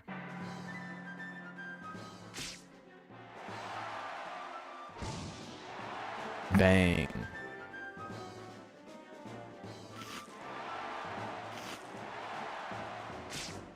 I gotta do some like insane clickbait for it. Like world's greatest Monster Rancher player plays Horse Game.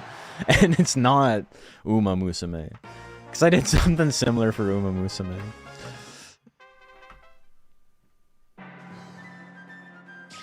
Da pinch throw. Damn! Good crit. Not enough to kill, but in a really good spot. Look at that. And then the lashes. The worm's taking it. It's all horse games. It always has been. Have I ever guys oh my god, I fucked up that sentence so bad. Have I ever showed you like the fucked up hand thing I have? Like if you do a gun, like right? Like you go pew. You do the gun with your hand, right? No probalo. I can't do it with this hand. That's as far as like my tendons reach. If I close these two fingers, these two fingers go from like being a straight gun to sideways. And I'm not doing this as a bit. Like I don't have the range of motion. It fucks up. So I got the cool corner gun. I can shoot around the corner, and I got one that goes straight.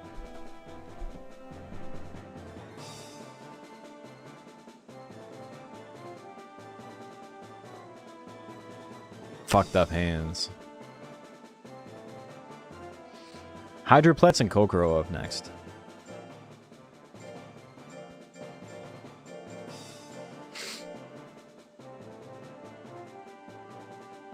What type of hair is that? That's wild hair. That's hair worm.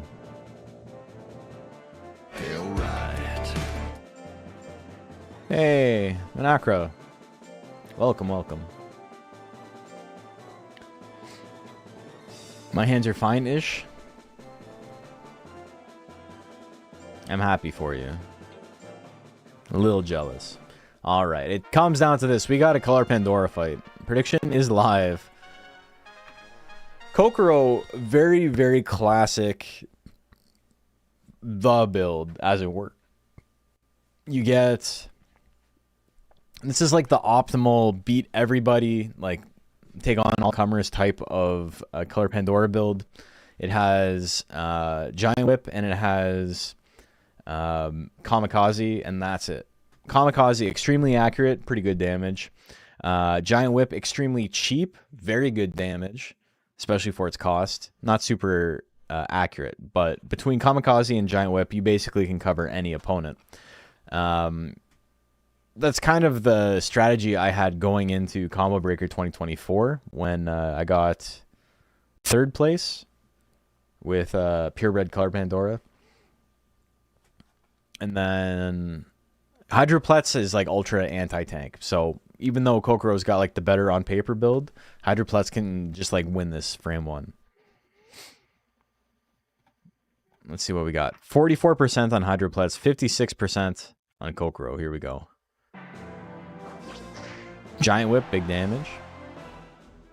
Face attack, not going to be doing that much. Just basically giving Kokoro more ammunition here. Another Giant Whip will finish it, yeah. They actually are so big that they don't start in the 4th slot. They don't start as far back as they can. Color Bandora is one of the biggest monsters in the arena. And so it starts further forward than most other monsters. 0 damage on the missed Kamikaze. He missed Kamikaze at 99% and took no recoil for it. He still lost, but like, nice consolation from the game to be like, fine, you missed the 1% chance, and you'll take no damage for it. Triple shots, a little bit of damage there. Meteor Drive is really what Hydroplex wants here. Kamikaze gonna do a little chunk. Kokoro in a good spot though. Kamikaze of his own. So cool to see tournaments for this game. Love the PS2 version. Remember as a kid hiding the CDs that had worms? There was that had this guy, you mean? Yeah, because this guy's he's very cute in Monster Rancher 3, and he's extremely not cute in Monster Rancher 4. Kokoro gonna win it. Because regular worm, like, there is a monster called Worm that wasn't in Monster Rancher 3 and 4, which are the... Oh, that worm. Yeah, he's, that guy's not in the PS2 versions, unfortunately, which sucks because he's cool as hell.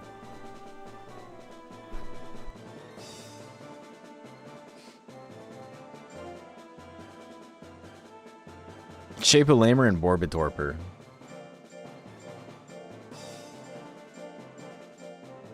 But yeah, welcome. That's basically all we do here, is play Monster Rancher. I play other stuff every now and then. I used to be like ultra competitive in Pokemon, and you know, I've done other things, fighting games. But Monster Rancher is my favorite game, so that's what we've been playing for the last 5 years. All right. Prediction is live. Who do you guys like?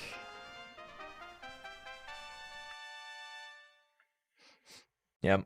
Not PS2, PS1. Forgot which one system Monster Rancher 2 came out on. Yeah.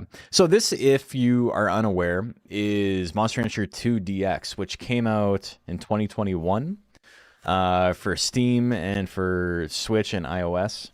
It's just Monster Rancher 2, except, you know, it's upscaled graphically. Whether or not that's better is, you know, on a case-by-case basis, I think. But, you know, it gives the community something to play on, which is super sick. Pokemon comp feels so toxic compared to Monster Rancher comp. Yeah, but I mean, a big part of that is Monster Rancher comp is super RNG heavy, and there's like 14 of us. Like, the entire Monster Rancher community is like a couple thousand people versus Pokemon, which is like millions, you know? Phoenix, yeah, Phoenix looks a lot worse in this game, but it is what it is. 50-50 on the bets. Here we go. Rolling Bomb, big miss. Ice Arrow, good chunk of damage there. There's dozens of us. We are the never nudes of the monster taming franchise. Or the monster taming franchise game, I guess. I needed another word in that. Genre, yes. Genre is the word I was looking for. Thank you. I'm stupid. Borbid wins game 1. Dodging the arrows. Making songs and fighting around the world. Misses the Horn Smash 55%. Icicle Arrow 51. Oh my god. Big crit there. Game 3. Here we go. Let's get it. Big damn. Okay.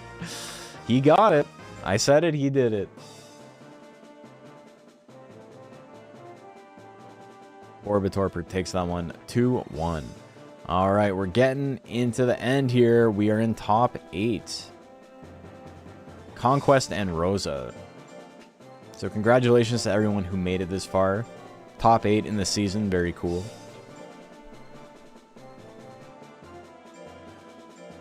And then after this bracket is over, we are going to see monsters who are basically in like the upper echelon, the next tier up.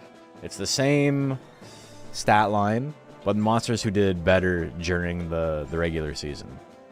So right now we are crowning our rank D champion, and then we have rank C after that. And then rank B, which will be happening on another day. Okay, prediction is live. Who do you guys like? I love Bazoo's card so much. The like little swirl. Flower Worm's nice too. Flower Worm is the first monster I ever got to max stats. Except I think he might not have actually been max stats. He might have had like 400 speed and like max stats otherwise. And I remember being like, this monster is so good. It is the strongest monster I ever raised. And then I also had an ape that had like 700 to 800 in every stat that just kept smoking it. And it had like 900 power, 900 skill or something, and then, or 900 speed, and then like 700 to 800 and everything else. And when I would make them fight, the ape would win like 99% of the time. And I'm just like, what the fuck? Like, its stats are worse, but you know, it literally never missed, and it had like swing throw and shit. So that's where I realized that like just the raw numbers aren't enough. Rosa wins game number 1. Oh my god, big stab throw.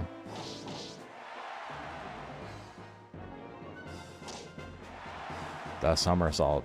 They're both in it. Rear leg kick not going to do enough damage. Barely, but still.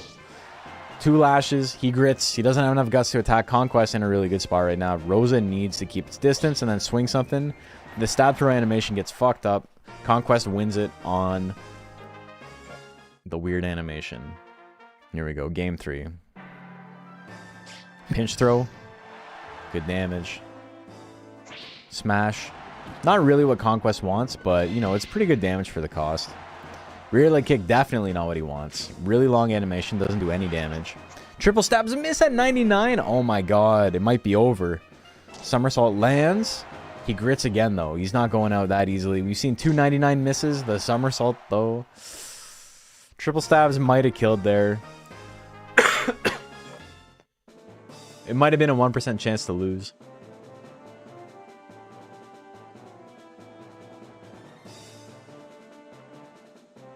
Rosa wins that one 2-1. What determines rankings of C and D? So, just through the regular season. This is a league that's been going on for about 16 months. And depending on how they did, they moved up or down the ranks. Kokoro and Morbid Torpor. We had 3 weight classes, which are essentially different like stat caps. This is middleweight, which is a 2997 composite stat cap. You can see here the total is a little bit higher. But basically, 2997 is half of max stats. So you could get like 500 in every stat or 999 in 3 stats, which is what a lot of the tanks do. And then numbers that are at or below 100 don't count towards the cap because the game's not really built around lowering stats on purpose. Like, there's not a lot of easy ways to lower your stats. And so it's just really, really tedious to do so. And so giving a little bit of a buffer drastically cuts down how much time it takes to make a monster for competitive play. So yeah, this is rank D middleweight, and then we're gonna have rank C middleweight after this. And then the next stream is going to be heavyweight, which is a 3,500 total stat cap, which basically allows you to run max power, max skill, max speed, and then like 700 life. That's like the common build. Okay, prediction is live.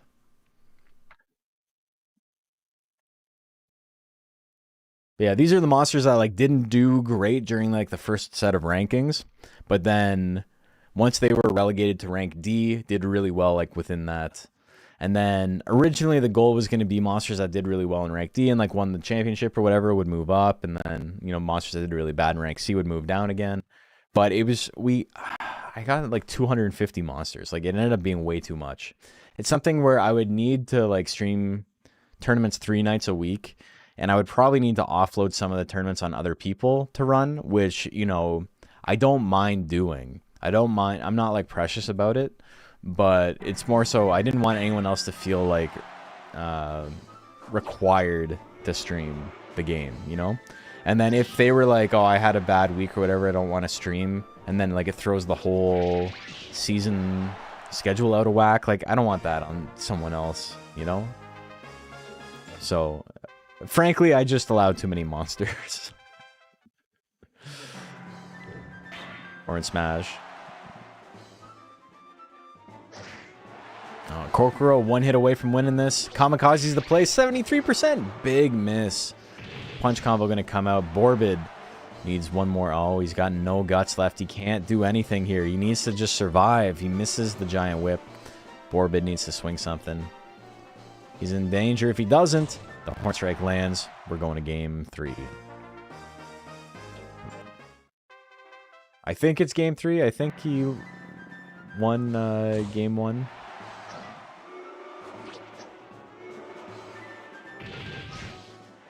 I'll find out real quick. Yes. Oh, the rolling bomb. Kokoro's got power. Power giant whip. He doesn't need the power. Power face attack will probably kill. Swings it again. Misses again. He's trying his best. Borbid gonna take him out. Kokoro just couldn't land. I was hoping Kokoro was gonna fight El Snail Erico in finals. I thought he had a shot at the whole thing. And it would have been nice to have a monster that, you know, has been competing for 5 years. And been doing pretty well consistently. Had a shot to win the whole thing. But anyway, he makes top 8 regardless. Congratulations. Sir Gallislam and Rosa up next.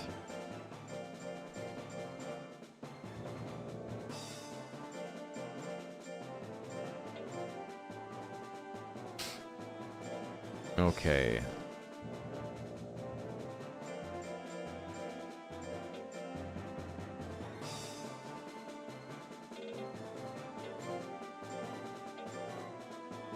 Yeah, there's losers. Yeah, we're almost done losers. Okay, prediction is live. Who do you guys like?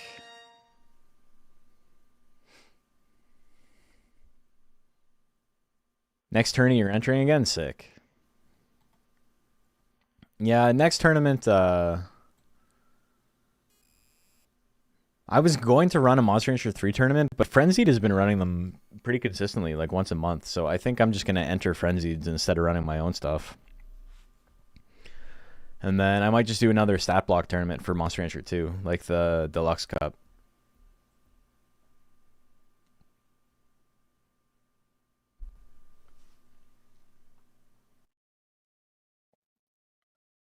All right, 98%. Sir Gallislam.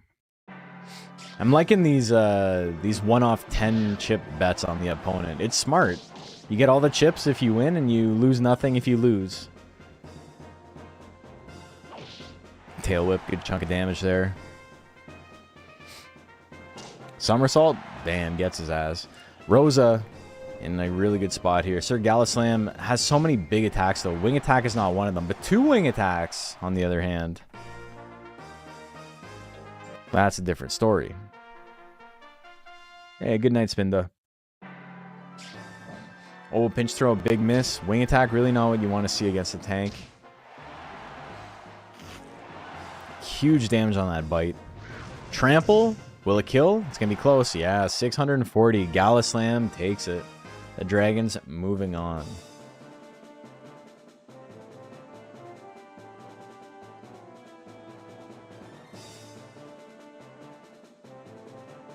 Okay.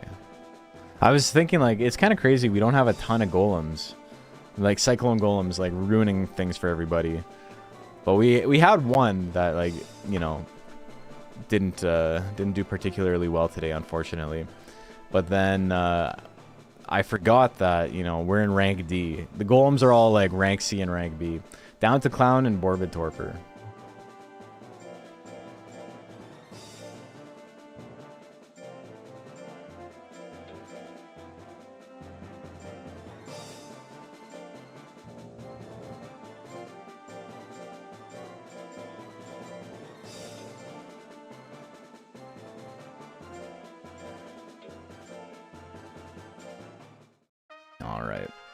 Predictions live. Who do you guys like? We're getting to the end of this one. I like these smaller brackets. Being able to do 2 in a night is fun. Instead of like a 50-man bracket and being like, do I have time? We can't do bets for everything. Is it going to end? I don't know. Is it going to ever end?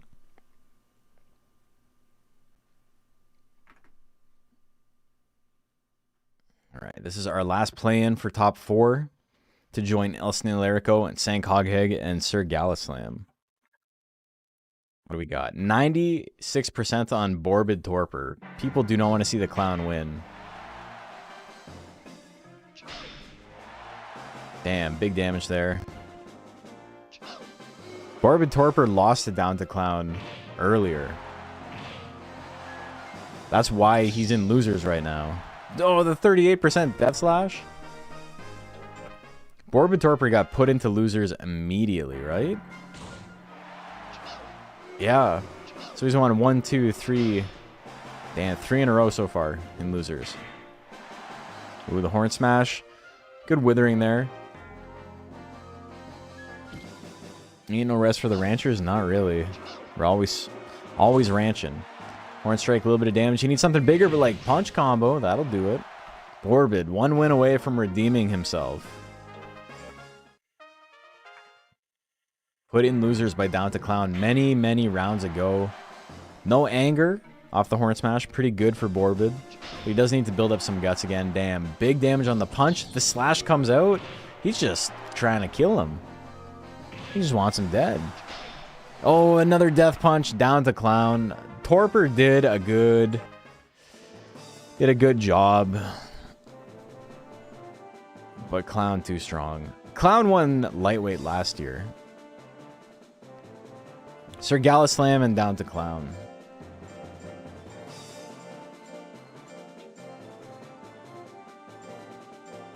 Hey Nub, how are you doing?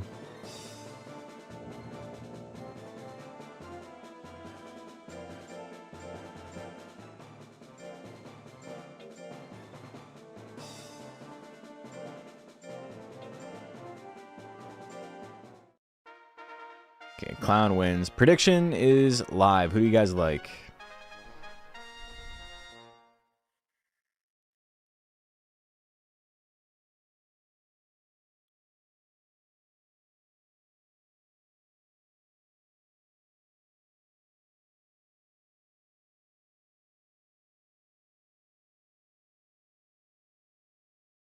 We've got after the including this one, 4 more matches at least.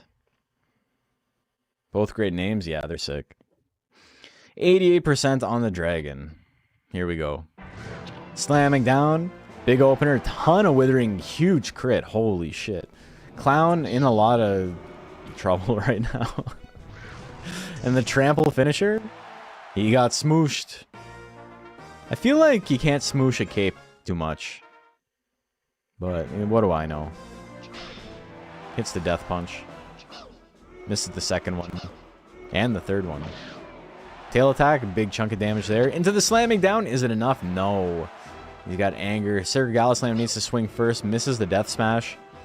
He can trample. He can do whatever he wants. Trample. 662 damage. The dragon takes it. Guaranteed 3rd place. Congratulations. The clown goes out at 4th. Sir Gallislam gonna win that one. Tramples with surgical precision. 99% chance to hit, but yeah. Alright, back to winner side. El Snellerico and Sank Hogheg.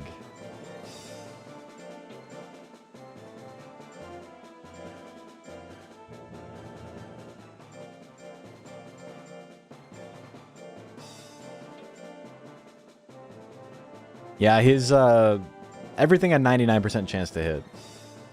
The clown did not have any speed. Okay, prediction is live. Who do you guys like?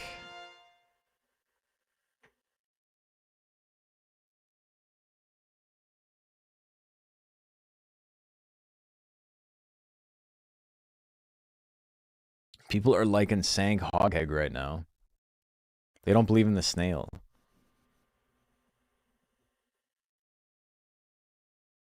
Trust the Mew. About 80% on Sank as it closes. Leaping kick into the twiddling. Good crits. Both these monsters can build critical hit builds.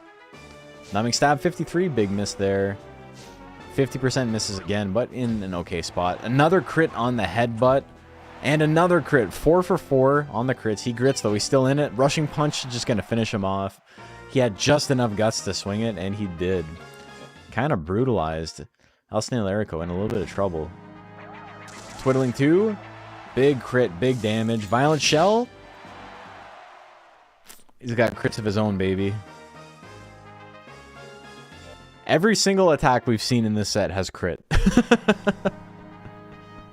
I think except for the one stab from earlier, or whip rather. Oh, they used up all their crits. There's nothing left. He's got anger. He can swing. He needs to swing.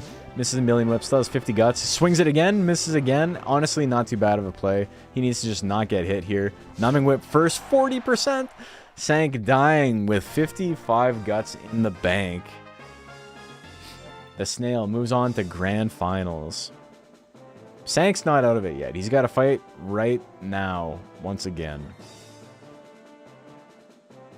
Sank, Hoghead, and Sir Gallislam.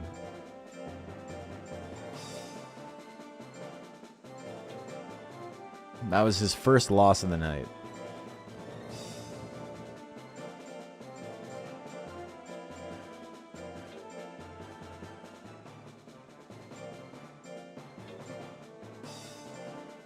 Okay, second last prediction for this bracket, and then I'm going to take a quick break and go get some water, and then we're going to run another bracket right after that.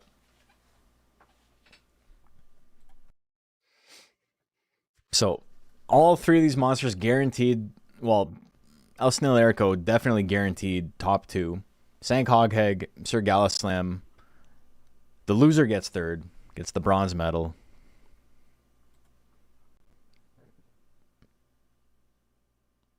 %63% on Sank. Double down on the cat. So got a couple of really good options here. Leaping kick's honestly not bad in the matchup. Tail whip, big miss. Head assault, maybe a little overkill. Twiddling, big miss. He swung 3 attacks at like 40% to 50%. Not too bad. Playing the same way that someone would play if they were playing casually. Twiddling, miss, but does run down the clock a lot. And another punch, doesn't matter if it hits or not, it is going to run down the clock. Sank wins game number 1. 1 win away from a grand finals for Sank. Misses the leaping kick. Sir Gallislam got so many options here to just win in one shot, though. Wing attack, not going to kill. Doesn't give him power. Oh, crit head assault. Huge damage. He gets the grit, though. He's still in it. Trample at 33. He's mad now. Okay. Throwing it away a little bit. Headbutt, big damage, but misses. Another trample. Jeez. The twiddling 2. He hits his biggest move, saying, this is how you do it, brother. 3 missed tramples. The twiddling 2 comes out. Sank, Hoghead. Gonna take that. Sir Gallislam gets third. Congratulations, Dragon. But we got a rematch.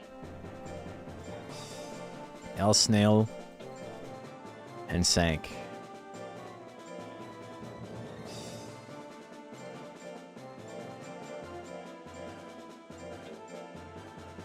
Good showmanship. I mean, it would have been sick to win on that. For sure. All right. Last prediction of this bracket. You get a minute. I want to see some votes. The winner of this wins rank D, DXBL middleweight. So, you know, there are going to be 6 champions, 9 champions of this season. This is one of them.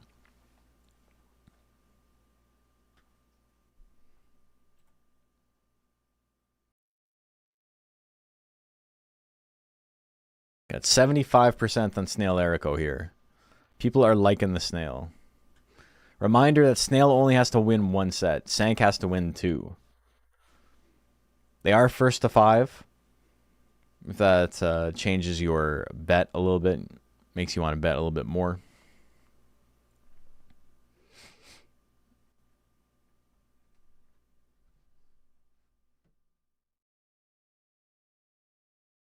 All right.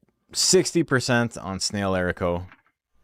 Oh, big bet at the end. 55% on Sank Hogheg to win it through reset. Misses the million whips. Rushing punch, huge damage. Another rushing punch, finishes him off. Oh, he gets the grit. He's still in it. He doesn't need a big move here. He only has to do 300 damage. Crit numbing whip could do it. Oh, it would have done it. No crit, though. Stab 49. He misses. The twiddling comes out. Sank surviving with 9 HP. Here we go. Next game. Ooh. Grit. He's in it. Electric whip. Big miss. Huge twiddling too. 999 damage. He grits as well, but both monsters can attack. Next hit wins. Sank probably not going to miss. Lands the twiddling. 2-0. Here we go.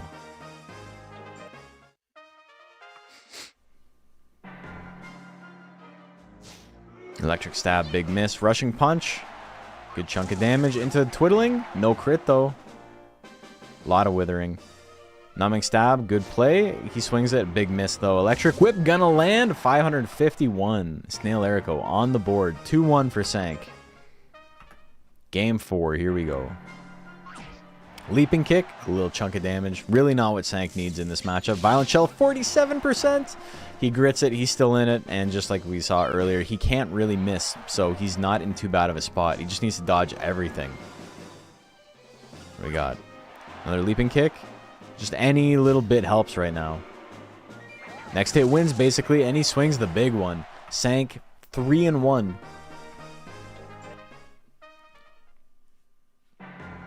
Snail in a little bit of trouble here. Misses the whip at 58%. Electric whip at 37. He's down big. This is going to do huge damage if it crits. 940. Damn. Snail in a little bit of trouble. The whip's going to miss. I think you just regroup for the next one, man. 4-1. Sank is running away with this. Snail needs to survive. Sank will reset bracket if he wins this. Oh. 4-2. Is this a comeback? Head assault. Good chunk of damage there. Whip at 60%. Down to half health. Another whip. Misses the second one. Million whips. Oh, it's going to land. Snail.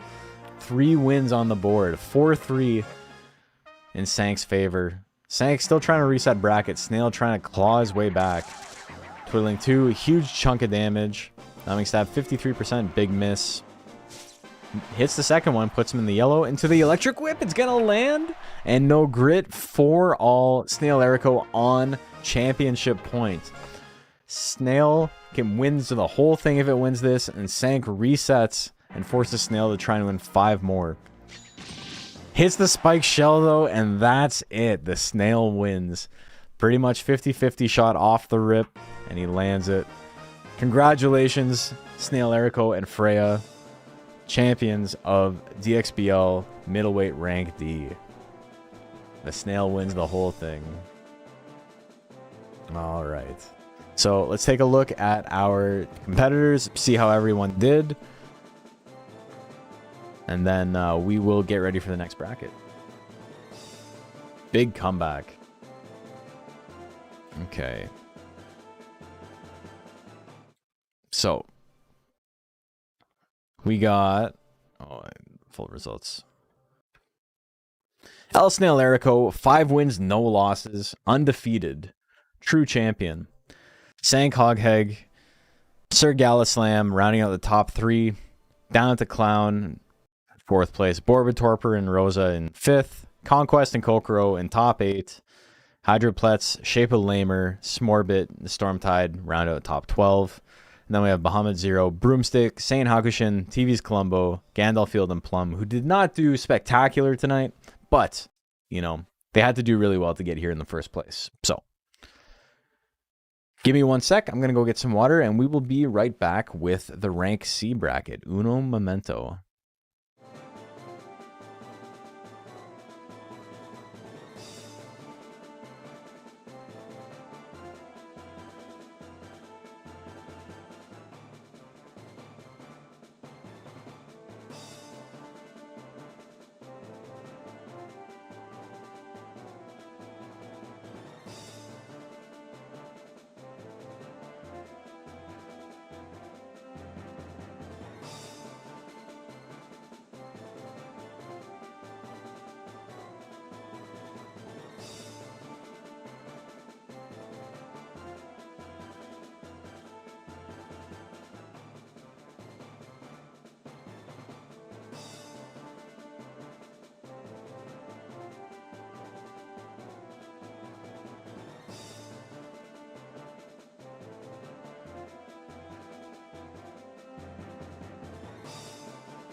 Hey, welcome back, everybody. We got one more bracket tonight. We just went through the XBL 4's finals for middleweight rank D.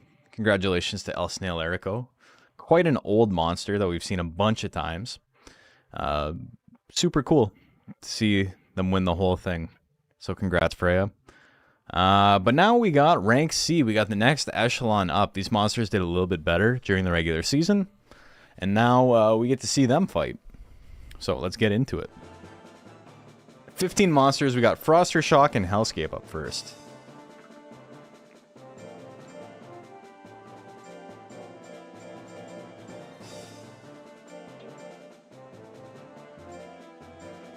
So you may see more monsters now that, you know, you're like, why did we not see X monster in the last bracket? Like, there were no hangers. Hangers are pretty good in middleweight. That's not to say that we didn't see a lot of, like, top-tier monsters in the last one as well. It's just we're going to see a little bit more, like, variety in the lower tiers a little bit, and then as they move up, it's going to get a little bit more, like, it's going to get more condensed into, like, just the best monsters, you know? Okay, prediction is live. Who do you guys like? You got Intelligence, Tiger, and then you got pretty classic build here for a speedy hanger.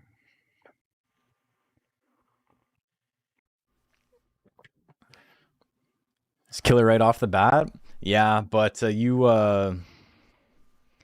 made Hellscape, right?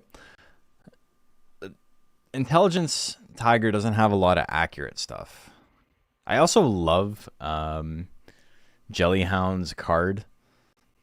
The like zoom in here like is like whatever, but I really like the if you take a look at its whole card. If it's standing in the lake, it looks sick. Okay. What do we got on the prediction? I did too big of a prediction. 50-50 on the bets. Oh my god, alright. I'm sorry. Lest we forget the amount of work Froster Shock put into reach finals. Yeah, that's true. Alright, misses the second one. Hammerfall's gonna land. 1 for 1. Next up. Misses again. Kick. Almost enough. 2 in a row? Damn. He grits it though. I didn't hear no bell. Misses the kick. Ice bomb. Hellscape's got to dodge a lot of stuff now. Bolt. Ooh, big withering. He procs anger. Another hammer fall. Does he run out the anger? Okay, he does in time. Scratch not going to do anything even if it lands. Another scratch miss. The drill shot miss. Punch going to miss. Hellscape going to take it 2-1.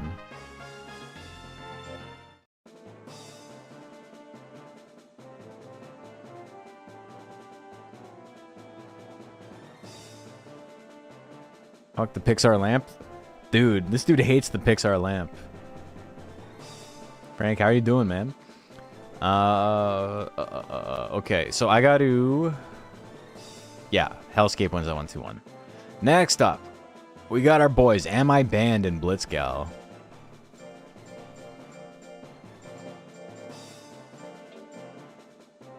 Got 2,997 points for that win. That's sick.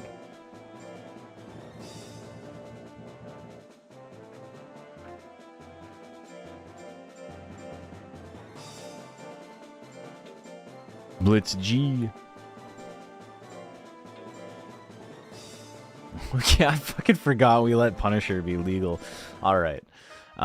Predictions live. Who do you like? Do you like the obscenely broken monster on the left? Or do you like the just regularly broken monster on the right? His name makes more sense now. Yeah, Punisher's usually banned. Oh shit. We got actual raid. Let's go. Monster Rancher, more of a Monster Thousand Islands guy. I gotta hit him with the Thousand Islands stare. Okay, now we're getting the lamp. Welcome, welcome everybody. How's everyone doing? You guys hate the lamp, eh?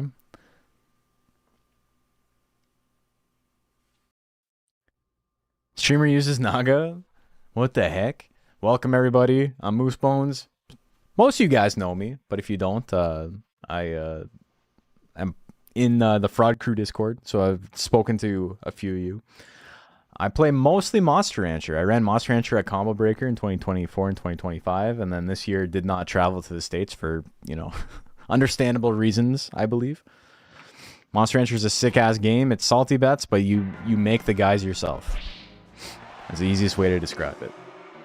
So that's what we're doing right now. These are characters that have been made by people in the community, and we bet channel points on them. Pierce gonna miss. The smash, 99% chance to hit. Lands 2 in a row. Blitzcal lives with the 1 life. 1 to the freaky centaur. Here we go. Game number 2. That was so much fun. Yeah, I enjoy both of them. The vibe for both years was like a little bit different, but it was pretty sick both times. Banned with the quick win. Game 3. Here we go. The rear leg kick. Bonk him. He's angry. He's got better guts regen. Here we go. Stab the 1 shot. She grits it. She's still up and she's down again. 64% chance to hit.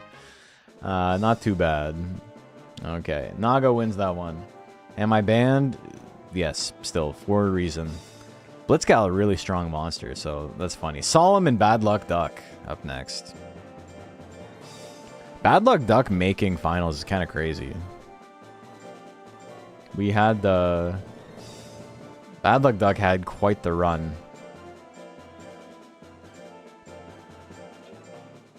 Playing this game again after I don't know how many years. Game's great. Yeah, it's sick.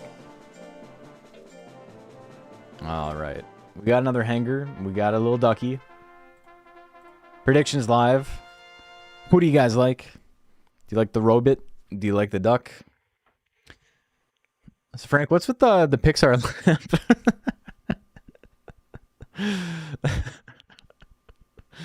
What's up with that? What are we doing here?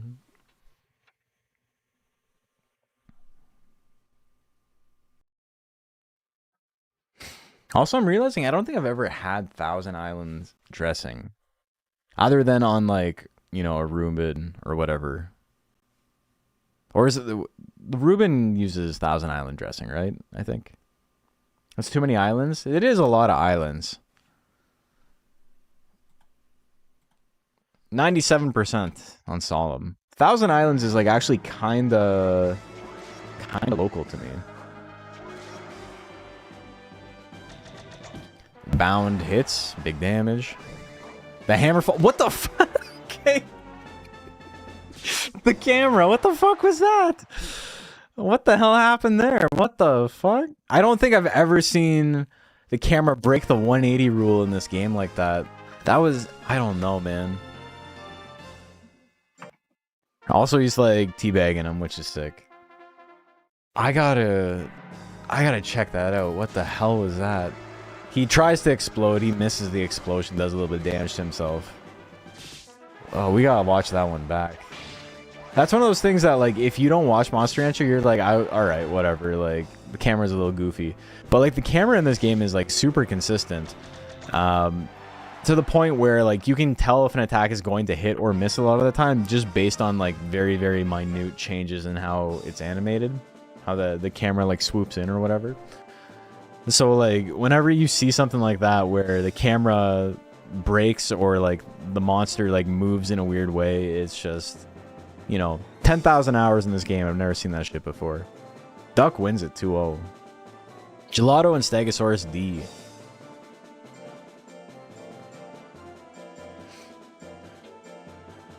Also, yeah, while the monsters are, like, walking back and forth on a 2D plane, they actually do move in 3D space, and different attacks will set them at, like, different, like, Z coordinates, and it, like, in the first game it got really fucky and they had to do a ton of work in the second game to make it less, like, jank, because you could just get into a...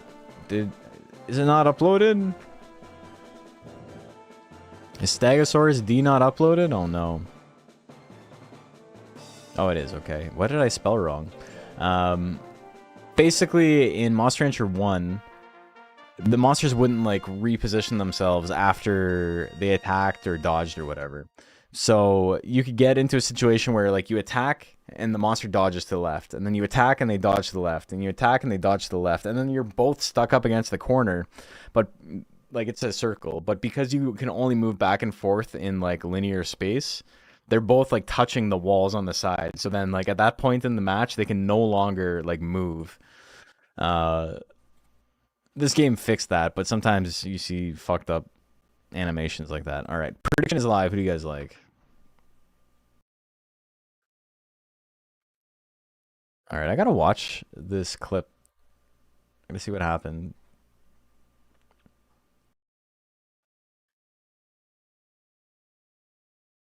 Yeah, broke the 180 rule. What the hell, man? He did like some Kronos from One Must Fall shit. I've never seen that in my life. That's wild. Anyway. 98% on Gelato. Here we go. Oh, the big trample miss. Somersaults. That's it. Holy.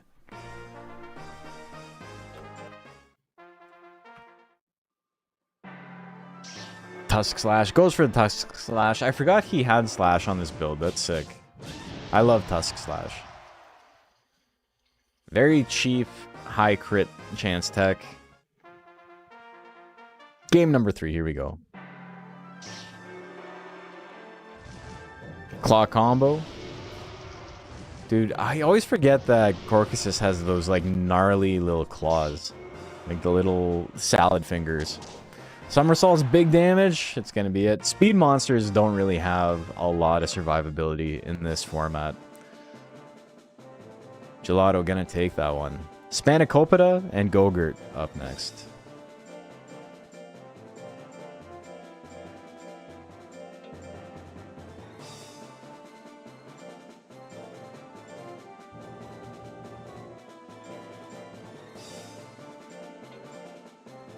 Little tree hands, yeah. Yeah, Spanny made it. I, again, also one of like the oldest monsters in the league. Prediction is live. Made for DXBL 1 back in 2021. Any arrowheads in this bracket? Mateo is in this, I think.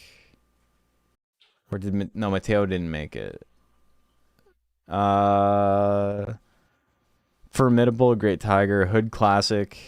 Granola. No, I don't think so.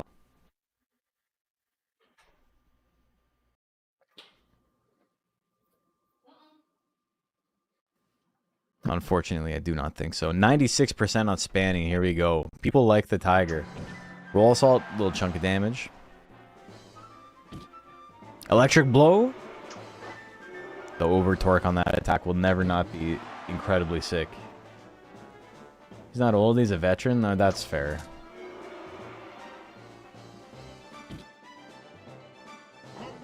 He can get the discount.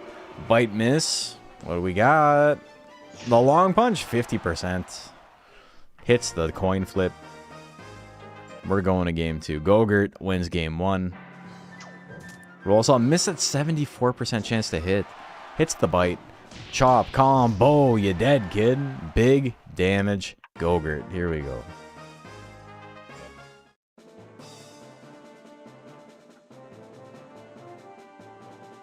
Gogurt moving on. 2-0. He squished the doggy. Formidable and Great Tiger.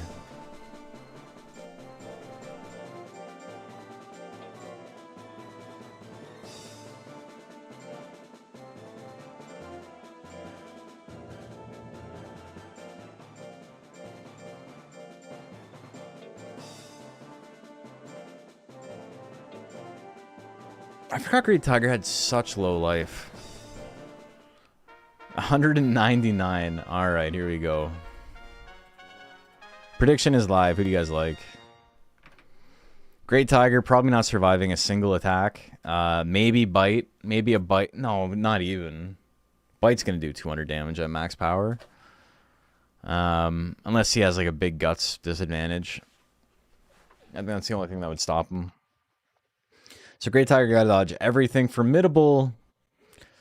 I mean, Bajarl doesn't have a lot of accurate stuff, but he's got a shot.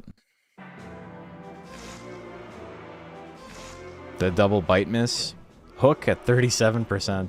1-2 smash. It's LT smash.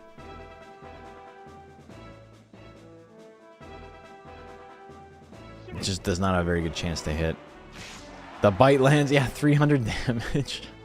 He had the guts lead, but oh, but he hits the hook on the wake up. Oh my god. Oh my god. Great Tiger. Send hook, baby. 1-2 smash. It swings it. Doesn't need to do that much damage, but real funny if it lands. Tail whip. We're going to game 3.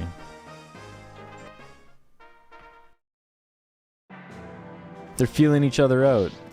Sparks are flying from both sides. Alright, Formidable wins it.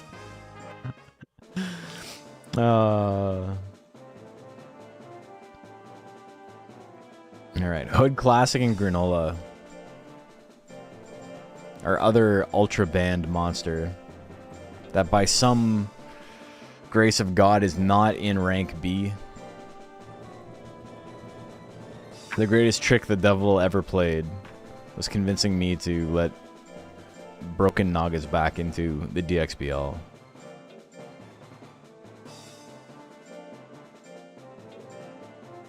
Dude, this is such a stacked bracket. Holy shit. So funny how we had like a couple of top tier monsters in the last one, and in this one, like every monster is a killer. Predictions live. Every single one of these monsters is like, could win in rank B as well. But, you know, just did not get the shot. Duck is probably the worst monster, like, tier-wise. Well, I mean, Bajarl. Bajarl is just wacky. Bajarl's so hard to place, because if he lands hook, he wins, and if he doesn't land hook, he loses.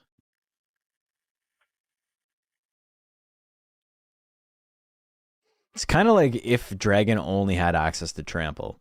74% on Hood Classic. Okay, big damage opener. He's got the anger. Gelato bringing his A game, hopefully. You do pretty good.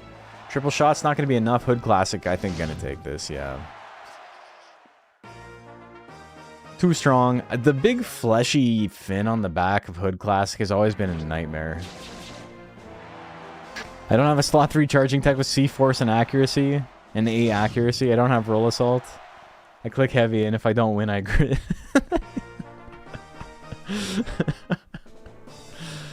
I gotta play more UKMR, man. Alright, Hood Classic wins it. Julinia and Hellscape up next. Julinia, the only monster we haven't seen yet, but it is a... Undine. HE double hockey sticks. Here we go. Joker fight. Both these monsters can get real, which is funny. Okay, predictions live. Both can get real. Both have really low life, which means that the real proc is pretty likely if they don't instantly die. Intelligence versus power, too. Undine has some pretty accurate attacks on the intelligence side. I forget what Juliana's loadout looks like. They really wanted her to have, like, the biggest forehead, right? Like, it's not, like, a weird... what do you call it? Like, it's not like it's just rendered strangely. Like, in all of the art, they wanted that forehead to be huge.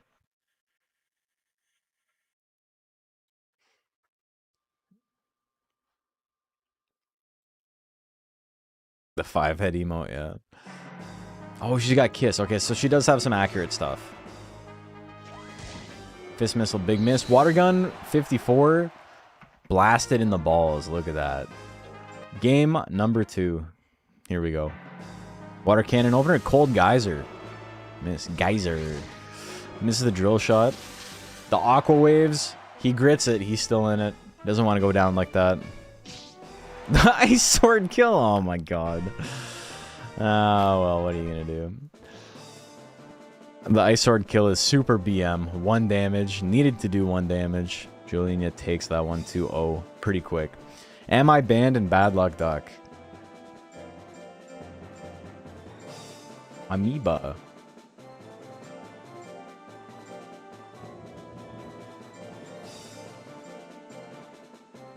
The story of this tournament is going to be, do the Nagas win or not?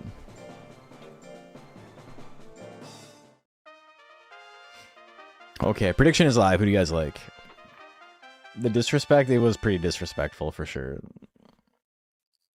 He's still in. We got a loser's bracket to run through, but you hate to see it. We're about a quarter of the way through this tournament already.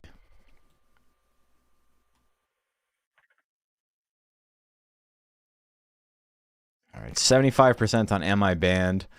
Duck can just explode in his face, though, which, you know, you gotta always look out for. This is that. Bounce Stamp, big damage. Puts him in the yeller. Flutter Slap, not gonna kill. Tail Assault, big miss. Bad Luck Duck in a really good spot here. Another Flutter Slap, not gonna kill. The Beak Thrust will do it, though. Am I Banned doesn't have grit, so it's never getting back up. Game number 2, here we go. Turn Assault. Oh, the miss.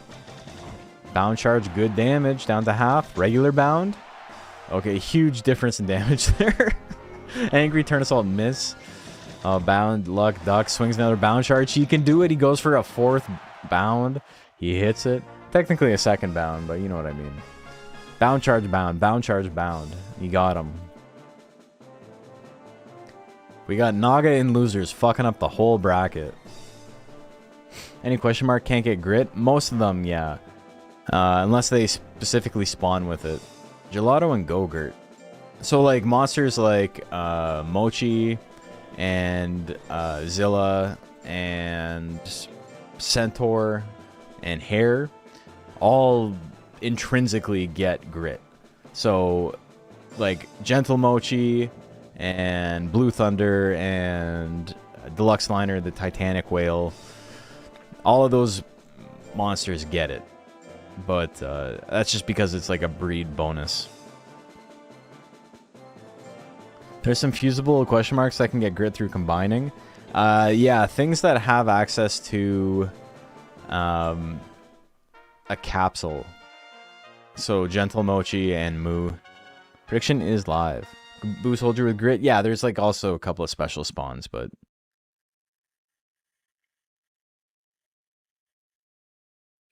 yeah, you can't combine normally under like normal circumstances to get a question mark monster.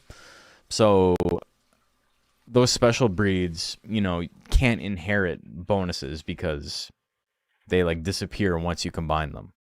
They just become purebred. 60% on Gelato. Long Punch, miss. Somersault's gonna miss too. Doing the Tusk Slash. It's still the funniest thing in the world to me that, like, I was raising a Mochi. Like, it's in an old VOD. I think it's called, like, I don't remember what it's called, but it was a competitive Mochi raise. It was when I was raising Mater D's. I raised the Mochi on stream, and then I was talking about how stupid the job mini game was and how I tried forever to get the capsule to get Gentle Mochi, and I just couldn't make it happen. And then I'm like, here, I'm going to show you guys how stupid the game is. And I got the capsule on my first try on stream. I must have tried for like probably 10 combined hours off stream. Never got close. I did one shot on stream and when I got it, and then I'm like, alright, I gotta redo this whole build because now I have access to the capsule. Alright, game 3, here we go. They both got one. 2 lashes. 2 lash this time. Bah, bah. Samurai kick. Oh, Go-Gurt gonna take it. Go-Gurt moving on. The The optimal dessert, as it were. Formidable and Hood Classic up next.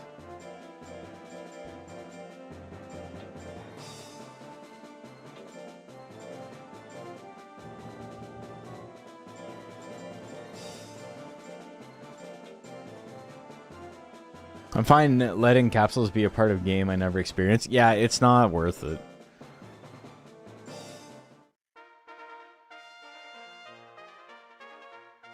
Like, it literally doesn't do enough. Prediction is live. And you can just still play with those monsters if you want, right? Like, you can just use a code that gets them.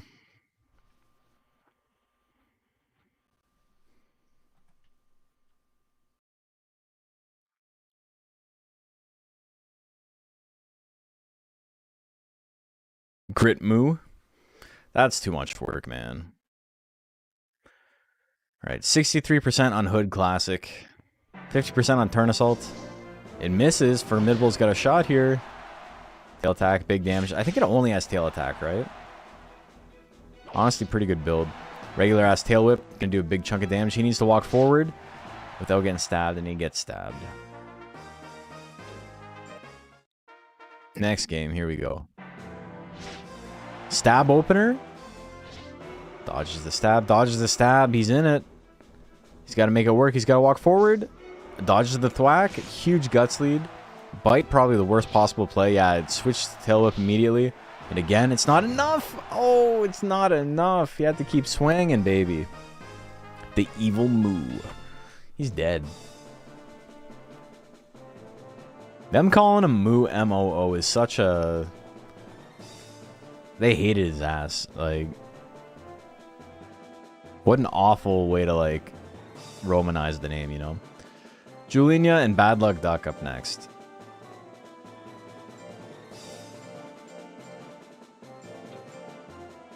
Defeated by wherever the heck that was. A weird Naga that's meant to look like a girl.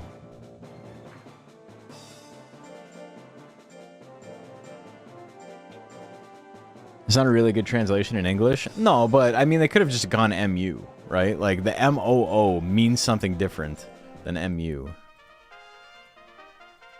M-U would probably end up being translated as, like, Mew.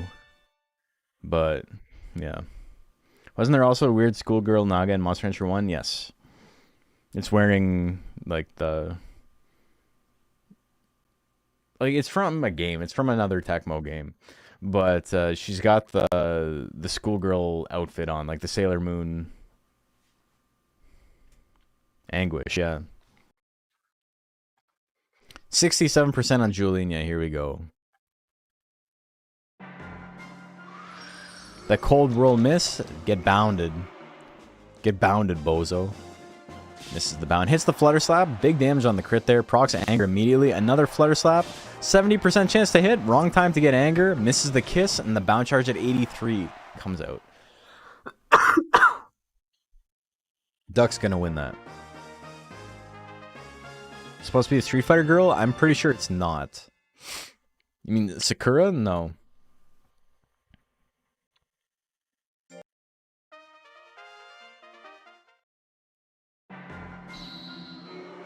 I think it's just a generic schoolgirl outfit.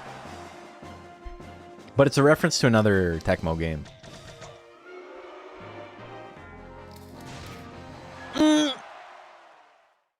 Oh my god, almost spit out the water. Bad Luck Duck going crazy, dude. What the hell? Beating all the top tiers. Bad Luck Duck is in winners finals. Yeah, it was 20% chance. Go-Gurt and Hood Classic. Here we go. Yeah, I think you gotta cheer for the duck now.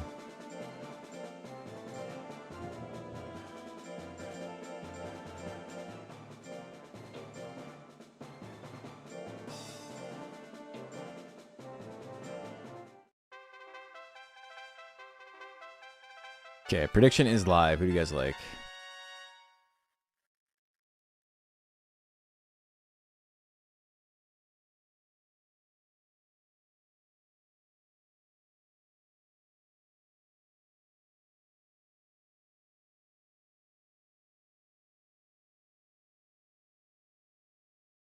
50-50 on the bets. It's definitely a schoolgirl Naga and Monster Rancher one, yeah. No, it is. It's just, I don't remember the game it's a reference to. If you can find out the CD it comes from, it becomes a lot easier.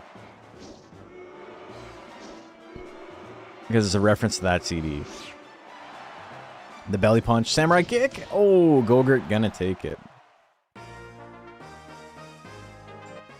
Game 2, here we go. We could have a no Naga winners finals.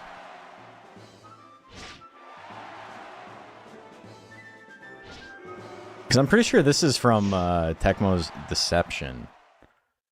Is where you get this freak from. The Gaboo gonna win it, by the way.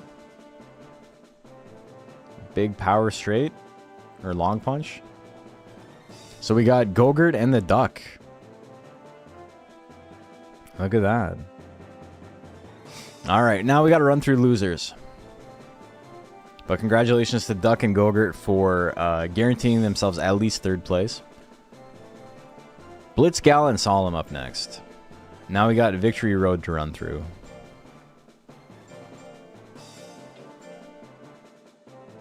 Obtain Anguish.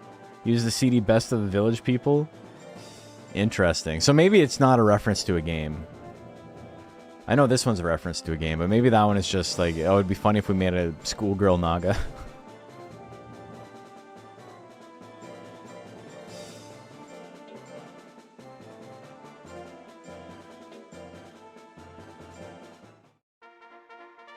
Okay, predictions live. Not everything's like a 1-to-1, right? Like in Monster Rancher 1, the Mariah Carey Christmas album gets you a special Santa hair. Some of them are like obvious, right?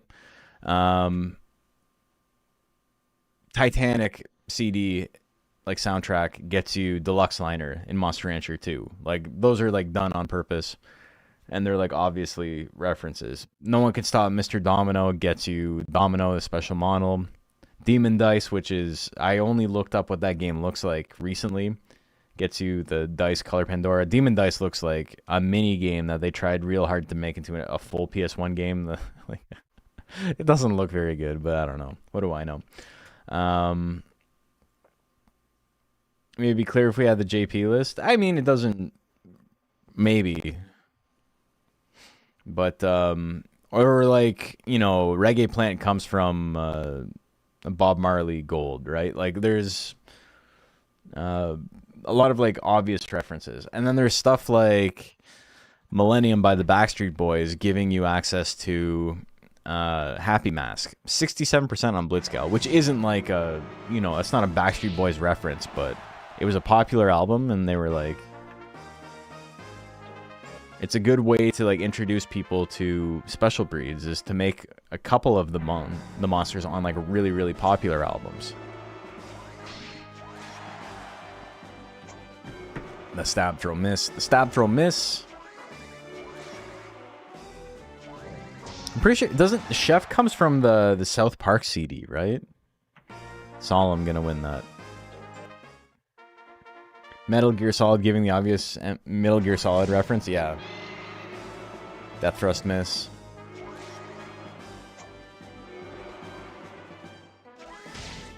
The fist missile, big damage. I think Chef also comes from like Enema of the State or something. I know Enema of the State gives you a special monster. I just always forget what it is.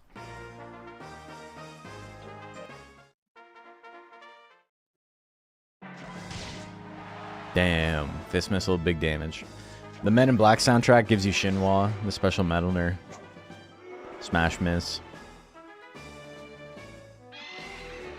They had a lot of cool ideas. Fist missile, big damage. Solemn gonna take it. That was 2-1 for Blitz? Was it really? Alright, let me rewatch real quick.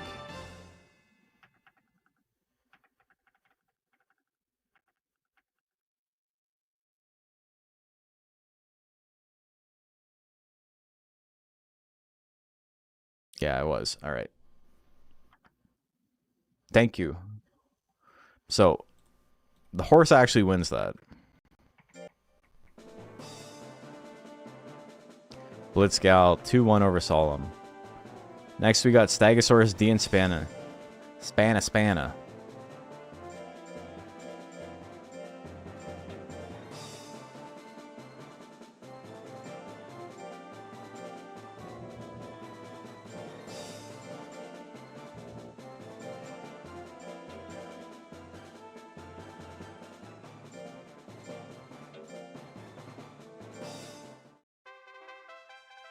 Okay, predictions live. Who do you guys like? I would love to see Spanna go all the way to fight the Duck in the finals, honestly, but that's a long road. It's got to win 1, 2, 3, 4, 5, 6 in a row to get that. Blitzcal can make the 6-mon run, I think. That's definitely a strong enough monster to do it. Granola as well. Great Tigers in the mix. 97% on Span, and people like the lettuce dog. Spinch boy, let's go. Okay. He's still in it. Which is a little squished. It's still good. It's still good. 6 matches and 2 are Nagas. That's quite the path, yeah. Someone went all in. Loki went all in, the crazy. I get to see who bet. Span it takes. Game number 2. We're going to game 3. Stab. Oh, he tried it. He tried to just end it, and that's going to be it. That's going to be it. I'm so sorry. Spanico, but did not get the redemption. Real Tommy Dreamer-ass monster, you know? He had a shot in his final year to win the belt, and didn't win the belt, but people loved him anyway. Spanny finally had a shot at the belt, but just didn't get it. Okay. Stegosaurus moving on. That's your boy. Great Tiger and Granola. I mean, to make it... to put it into perspective, your Tiger made it, and my Kamui didn't make it, so... Special K did not make top cut for rank C.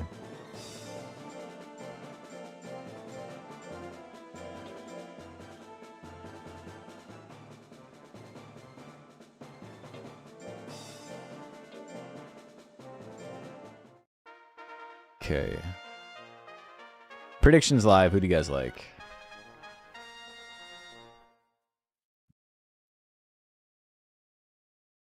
Man, that was a nice payout. Yeah, it was like 10K.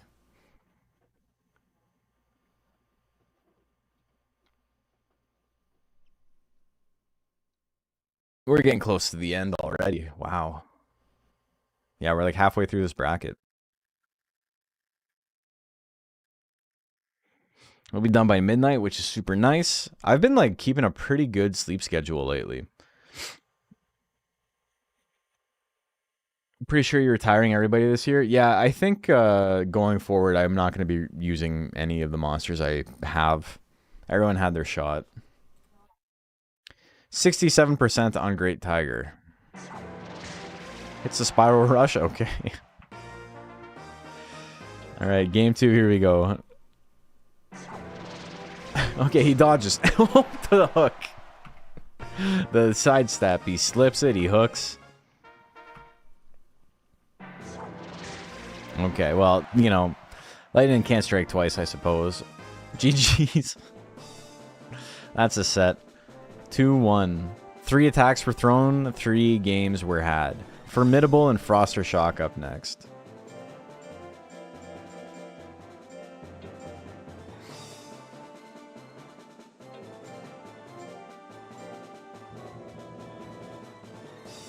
Froster Shock.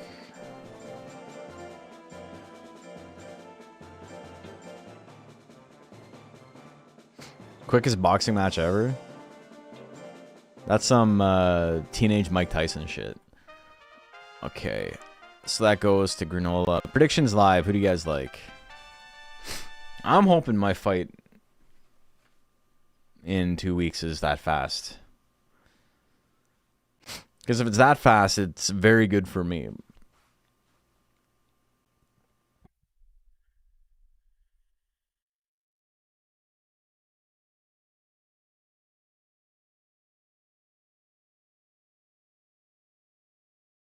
Like, I had to come down in weight quite a bit. I feel like if I had to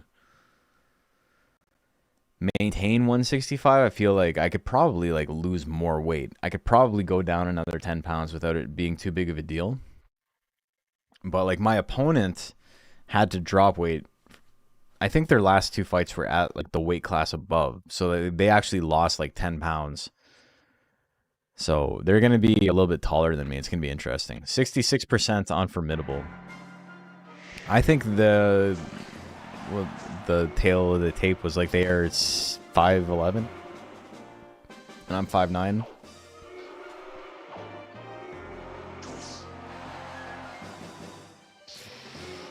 All right, 25 seconds left. Nobody's landed anything worthwhile. Froster Shock has landed a couple of power attacks, but that might be the deciding factor. Formidable needs to land something. Oh, get some of the tail. Folks, I can't believe my eyes. Moose Bones is left into the air and is spiraling downwards at his opponent. Yeah. Do a little spin. They'll never see it coming.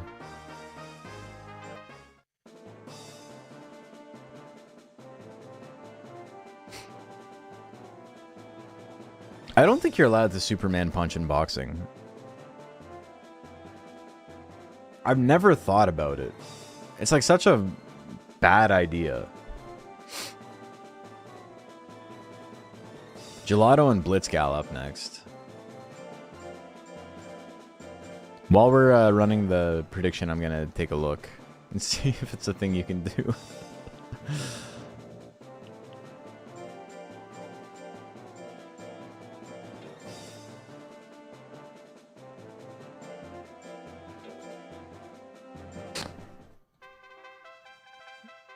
Okay, predictions live. Can you Superman punch in boxing? It auto completes.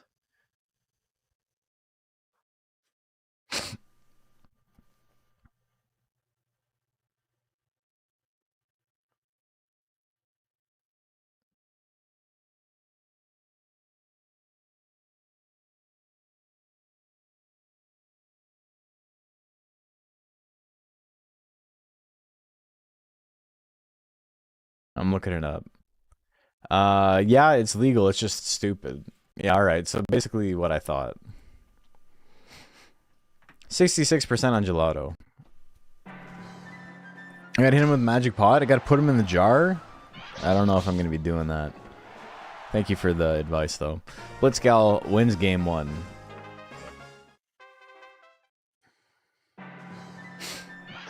Gelato becomes Popsicle. That's true. Put it on a stick. Ooh, Tusk Slash. Big Tusk Slash. It's paying for itself. Get those dividends. We're going to game 3.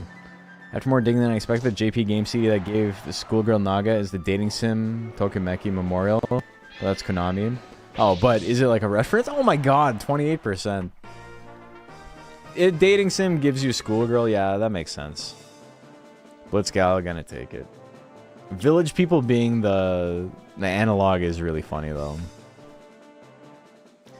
Am I banned or Stegosaurus? Goat, you, that's for your crimes with, your horses. Hey, Heel Slime, how are you doing? We're doing good. This is the end, or most of the way through the second bracket of the night.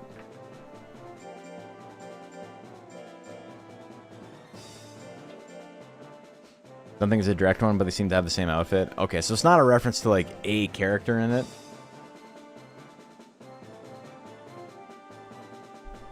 But it might be, like intentional. Like, they made the Naga, and then they found something that would work. Your horse crimes, yeah. Okay, prediction is live. Kruger is rank B at least to commit further horse crimes.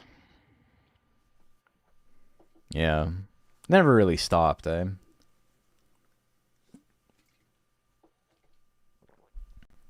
And Stonewall. I'll never forget.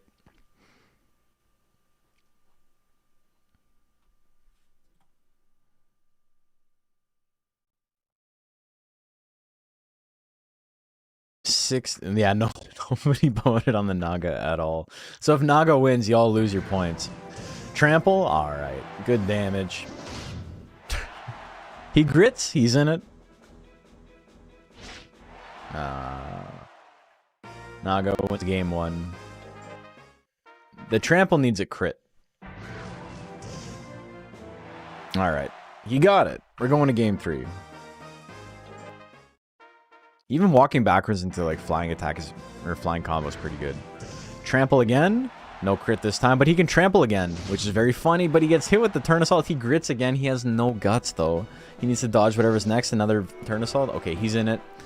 He needs to do 300 damage. Tail attack is a good play for that. Oh, 306. It's not enough. Am I banned gonna take it? Oh my god.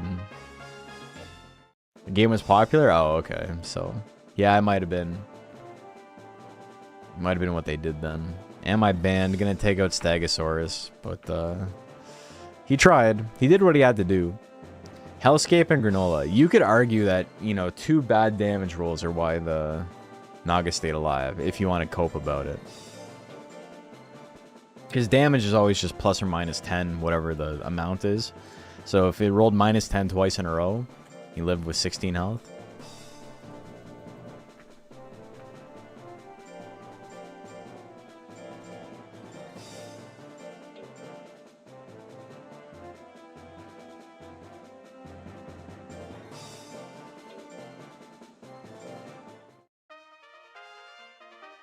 Okay, predictions live. This is for our last play into top 8. And the rest of the stuff we got is Formidable, Blitzgal, Am I Banned, Juliana, Hood Classic, and then in winners we still got Bad Luck, Duck, and Gogurt. I'm nearing the end game of beating all the tournaments in Monster Rancher 1. Afterwards, I will unlock all the hidden secrets and raise all the monsters in the world before moving on to 2. Sick. How are you liking Monster Rancher 1? It's a fun game. 50-50 on the bets. Here we go. Spiral Rush, big miss. Punch really not what Hellscape wants here. If he can just keep critting, it's fine, but like, you need something a little heavier than that. He's got Unity. Look at that guts regen. Oh my god. And it's gone immediately, but grits, he's still in it. Another heavy chop. Bonk him on the head. I bet you like Monster Rancher 2 even more. It's the better game, yeah. I just got back into Monster Rancher 2 since it's on sale. It's been more than a decade for me. I saw your vids and I've been binging them to catch up. Hey, yeah, welcome. We're here. We're hanging out. Ah, the sledge fall. Hellscape, gonna take it. Baby forms and fan mail make Monster Rancher 1 so peak. Expeditions, however. Monster Rancher is a game that is like a masterclass in you need to have more than just gameplay systems. You need to have things that affect how the game feels, even if they aren't like intrinsically like optimal or like maybe they waste your time a little bit or whatever, as long as it like makes the game feel more like lived in and fun. Like getting fan mail is like, that doesn't matter. Like it doesn't do anything, but it's just like a cool thing that can happen. It matters in Monster Rancher 2, but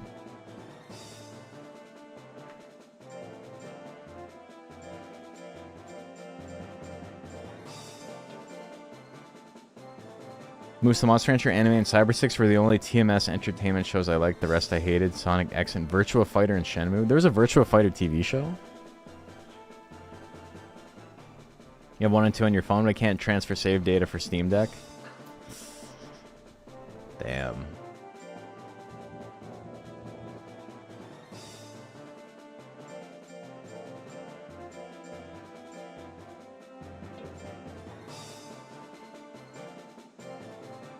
Cyber 6 was a Canadian show, I think.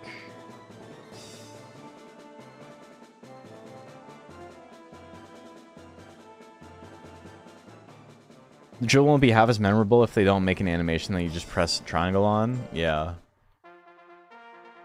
I think being able to skip is fine. Predictions live. But it's really sick. Virtua Fighter anime is pretty good. So the Game Gear game is based on. Damn, I didn't even know there was a Game Gear Virtua Fighter game. What the hell? That sounds awesome. Another Dragon? What will you do now, Goat? Root for the monster, for the moo or the horse? The Werewolf Cyber 6 episode changed my brain chemistry irreversibly. I remember seeing shows as a kid and being like I ended up like pretty vanilla in terms of like, you know, I'm a cis hetero white guy, right?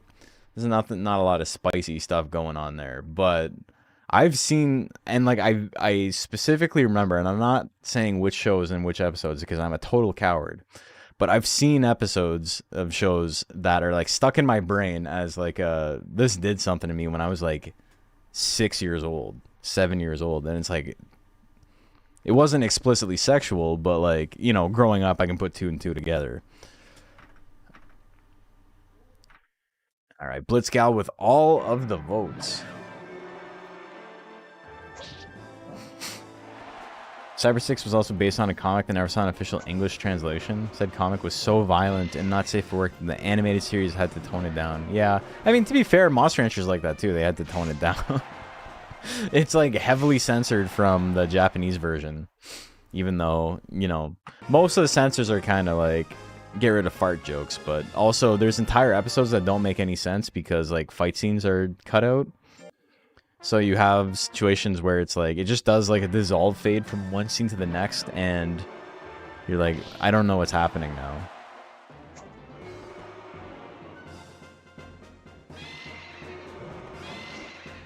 The rear leg kick miss. Formidable in a pretty good spot here. Hits the bite.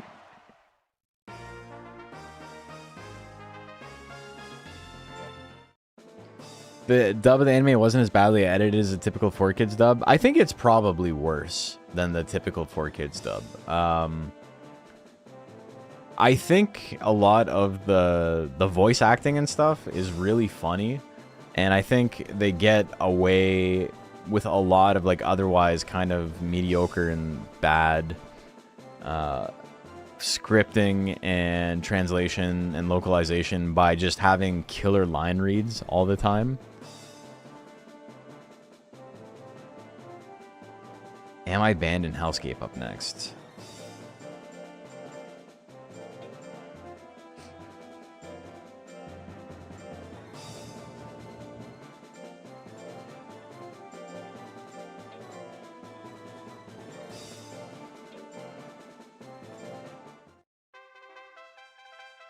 Okay, prediction is live. Who do you guys like?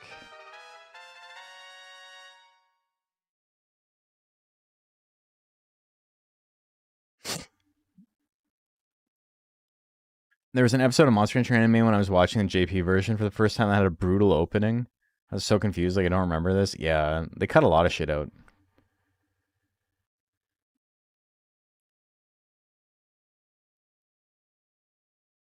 Worse than the Notorious Robotech or Voltron series? Dude, I've never watched like a lot of mecha anime. And I haven't watched like any Voltron. I know of Voltron through like I have a Voltron toy. But I mean, it's just, you know, I have a toy. You're in love with the OG Voltron as a kid? It was always like a cool idea to me. I just don't think I ever had a way to watch it. This man's chiseling some poetry. He's putting that shit in rocks. It's gonna last like throughout the ages. 74% on Am I Banned. People like the Naga. Larger robots are important, but Voltron is only significant in that it got to the US. Yeah. We talk about Beetleborgs a lot on this channel because it's like one of the most fucked up Seiban like imports. For sure.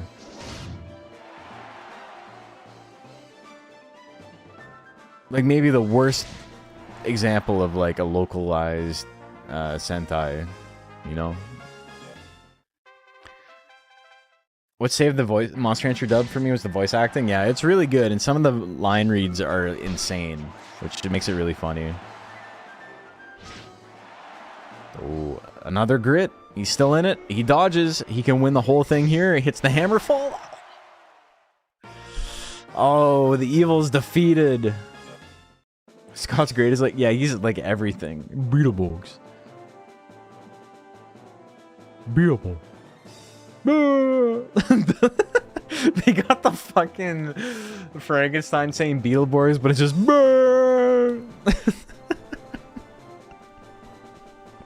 what a stupid show, man. Oh my god. I needed more references to it in the Beaclon video.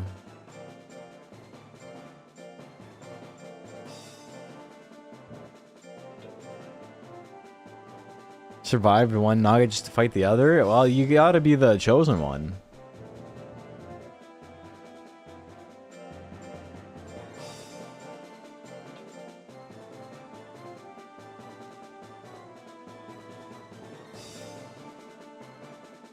Hey, thank you for the gift memberships. Very kind of you.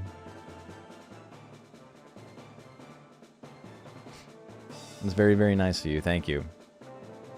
Say what you will about the Monster Rancher dub, but at least it wasn't as badly edited as One Piece. I haven't watched any One Piece. I know people are mad about it, but no, there are full episodes of Monster Rancher that don't work. Like, you can watch them and you have no idea what's going on because they've cut out major plot points. Entire like fights just don't happen, and it's like, especially the Naga one. Like, when they fight Naga, there's an entire scene where they're about to fight him, and then it just fades, and it's like, oh, we have won. And it's like, what the fuck is happening? Or they, like, teleported from, like, the top of the castle to, like, the bottom. I can't remember exactly what happened, but we were watching it live. Because every year, Prediction is live, by the way. Every year we do a thing where we do this, like, Mystery Science Theater 3000 type vibe with like a drinking game, and you know, where we watch the Monster Rancher anime and just get blitzed. And it is there's been a couple times where we're like, what the fuck is happening? You gotta watch the dub and sub back to back. Yeah, you'll definitely notice some like big differences. I can't compare it to the One Piece because like I haven't watched it. I know people talk shit on it all the time, but all right, 82% on Juliana. It's been a minute since I've caught a live. Thank you, man. Appreciate it. I got to watch about 2 hours in New Year's. Couldn't make out what the overall plot was though. So the overall plot is that they need to find the Phoenix. And the reason they gotta find the Phoenix is that Mu is killing a bunch of random monsters, and when the monster dies, it turns into a disc that can't be resurrected anymore. So they need to find the Phoenix so they can like resurrect all the discs again. Ooh. They gotta find the MacGuffin, and it turns out that the MacGuffin was friendship all along. It's pretty bad, but it's real funny. What's really funny about it is that despite the plot point being that when you combine Mochi and Tiger and Hare and Golem and Suezo, you get the Phoenix. That's how they get the Phoenix. The Phoenix isn't actually locked in a disc. Also, Formidable wins. When you combine all 5 of those monsters, they become the Phoenix, a being of pure love and joy and friendship. And then they thought that was a good idea in Monster Rancher Advance 2. You unlock the Phoenix by combining those 5 monsters. Just nightmare unlock condition. Doesn't Moo also have the power to revive discs? I don't think so. They what now? They go together. They cease to be in like an NGE type, like Cronenberg. Like, it's not really body horror. It's just more of like a don't think too hard about the implications of your consciousness being absorbed into another being.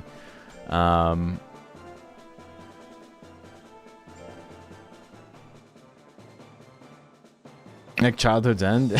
Yeah, kinda. Is Five King a reference to that too? No, Five King is a reference to... I thought about that when I was talking about it, but I don't think it's specifically a reference. I think it's just like a funny coincidence.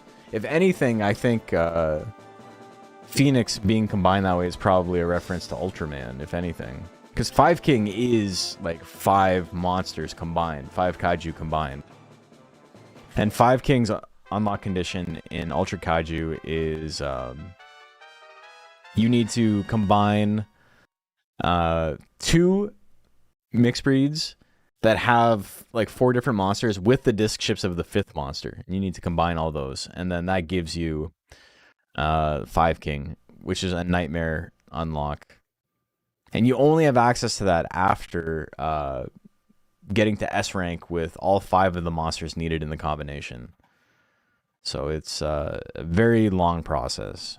Predictions live, by the way. Who do you like?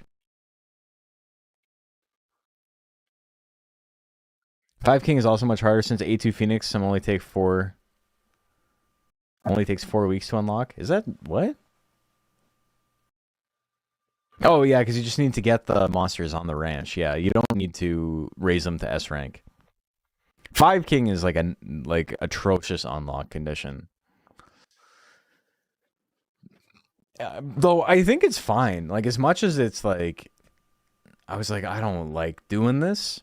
I think it's kind of like, in theory at least, an interesting unlock condition. Like, it's very, very heavy in its demands, but I think that's fine for a game like this. All right, 56% on Hood Classic. Here we go. Big stab. Low kick, not going to do a lot of damage. He needs to get it out of the way. He gets stabbed in the dick again. A2 Phoenix Orbs is variative. Yeah, some need pure, some don't. Some is from exploration. Some just needs to stay on ranch for some weeks. Oh, okay. I haven't played a ton of A2. Pixie's your favorite? Nighton's my favorite, and we saw Nighton win earlier tonight, so that's super sick. All right. Hellscape, you made a good run. All right. Well, what are you going to do? Hellscape gets 5th place overall. Congratulations. We are into our top 4. Formidable and Hood Classic up first.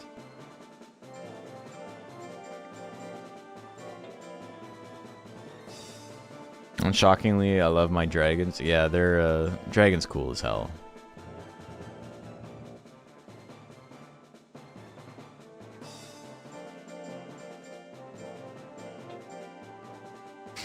Really like Pixie in the anime. They made her cool and not gross. Yeah, she's very like girl boss. Prediction is live. Can be proud of defeating the evil of Punisher. It's true.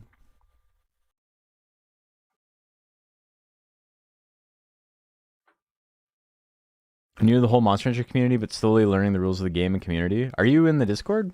All right. Hey, young cub.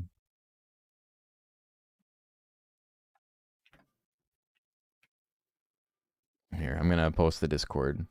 My Discord's been a little bit quiet the last couple of months, but it always perks up when someone new starts asking questions.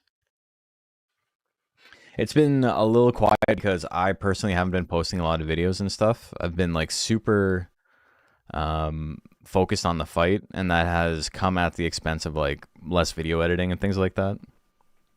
You'll have to post harder. You don't use Discord? That's fine. We posted it anyway. 86% on Hood Classic. But yeah, the community is super welcoming. Very easy to get along with. Nobody's arguing. No real fights or anything. Pretty insular in that case. We're good at scaring away the assholes.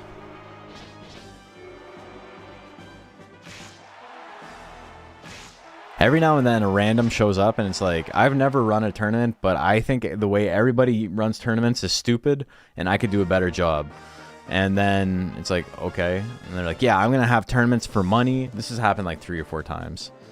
I'm going to have tournaments for money, and my tournaments are going to be run better, and I'm going to do better commentary, because most of the commentary, they're not even paying attention to the games. And then that person always leaves before ever running a single tournament. Anyway, Hood Classic winning that. So we got our top 3, Bad Luck Duck, Gogurt, and the monster who's probably going to win it, even though it's in loser's bracket. Hood Classic. All right. Bad Luck Duck and Gogurt first off. They must hate Macho Thursdays. Couldn't be me. Dude, it's so much fun just talking. We don't need to, like, do play-by-play for everything. We do play-by-play for a decent amount. You're in charge of the tournaments now? Uh-oh.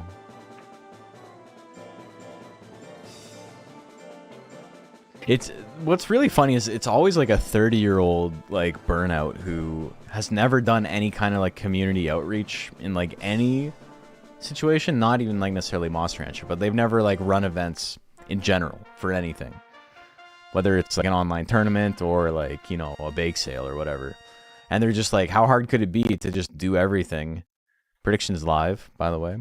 And the answer is, it's actually not that difficult to get started, but you just need to like be humble about it. Yeah, it's always like weird burnouts who are like, I don't know. It's happened a few times. One guy was accusing me of gatekeeping. Like, this was the whole thing at the beginning of DX when, like, my stream and everything started popping off. You also need to actually do it. That's the hardest part, yeah. When my stream started popping off in, like, 2000... Or in, like, 2021? Late 2020, early 2021. When I had, like, you know, 200 people watching every stream. At the release of DX... I was holding tournaments and stuff, and there's like this one guy just being a huge asshole in the Discord, and me and a couple other guys were like, you gotta like stop being an asshole, like it's not hard, like stop being a jerk to everybody. And he just started going on a tirade about how I'm a gatekeeper and like I'm stopping people from like getting interested in the community, and like the best thing for the community would be if I left and whatever. The guy who had like only known about the community for a week through my stream, mad that I was like telling him to like relax. And so there was like a bunch of like gatekeeper memes and stuff like that for a while. Well, Ducko, you had a good run.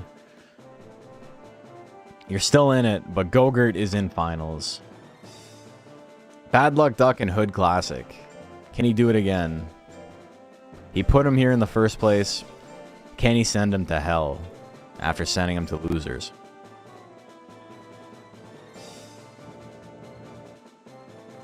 Hood Classic. You thought you were in a clavicular stream? Damn, I'm fucking up if that's the case. I do think it's funny that the kid who like has like ruined his entire social life for the sake of like trying to look as handsome as possible keeps having to do these interviews with people who are just like naturally much more handsome than him. Prediction is live. That's if I was like going around talking about how good I am at Monster Rancher, and then everybody who interviewed me was just like casually better at the game than I am, knew more about it. I was deep in a Reddit thread about Monster Seed, and Fenric was dead ass in there promoting Monster Rancher. He's everywhere, man. He has done more to proselytize the game than any other person on the planet.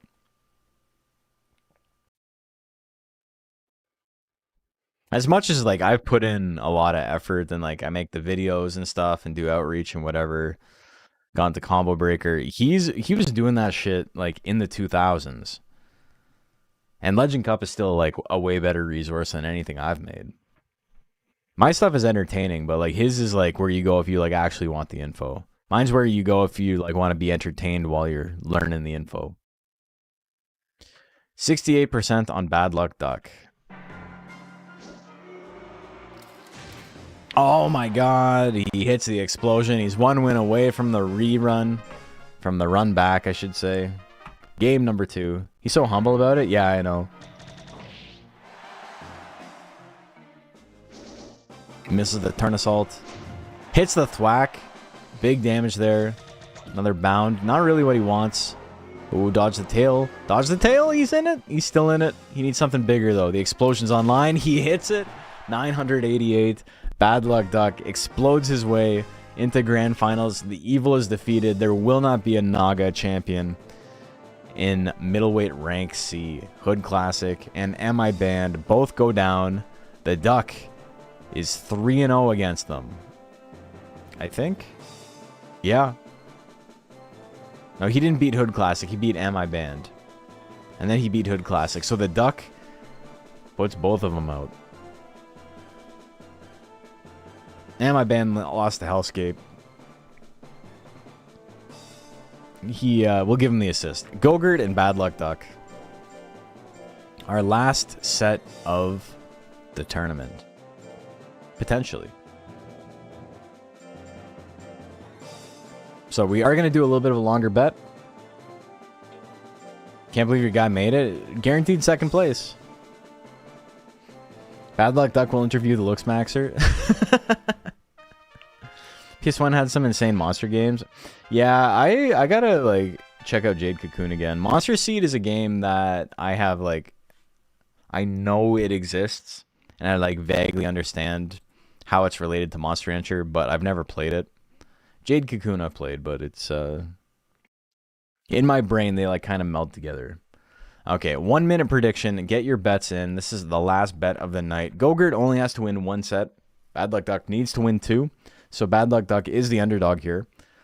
But with that said, explosion's an instant win. So who's to say?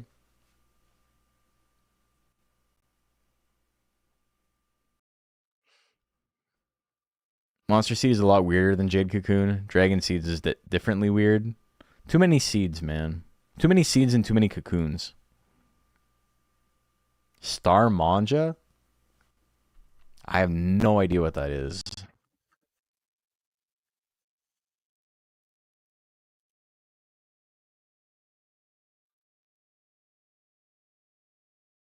Why do they look like Kirby friends?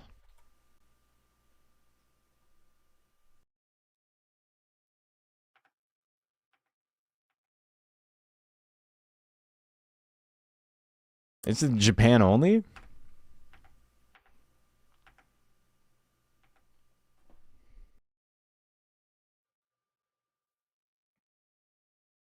JP only. Ah. Well.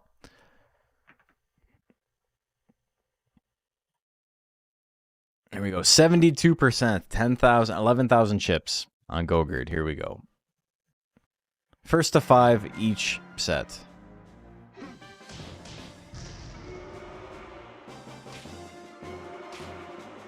Honestly, the best thing, like the best game I've played from like a recommendation from this community is Monkey Puncher. Monkey Puncher is like unironically extremely good. And like we talk about it a little bit, but I think more people have to play it. Chop combo hits? He's gonna smoosh him. Gogurt takes game number 1. You should try it. It's sick. It's like legitimately, if you like Monster Rancher and you like games like this, it's extremely good. And the translation is so funny. It's not translated so bad that you can't figure out what's going on. Like you can, you know, you play for an hour, you'll have it figured out. But the dialogue and shit is just, it's so silly. And it's not supposed to be, but you know, Game Boy Color translated game. 1-1 going into game number 3. In Monster Seed, the monsters have dialogue and it's so out of pocket. Bad Luck Duck keeps getting power. So, you know, bad luck or not. Okay, he still had power active for the bound, but it missed anyway. Gogurt 2-1. Here we go. Trying to break away. Monster Seed gives them weird personalities and they can get pretty unhinged. Oh, the flutter slap. And again, needs one more. Samurai kick, miss at 50. And the long punch at 50 wouldn't have killed there. Bound 61. Bad Luck Duck is gonna take it. We are 2-2 going into game 5.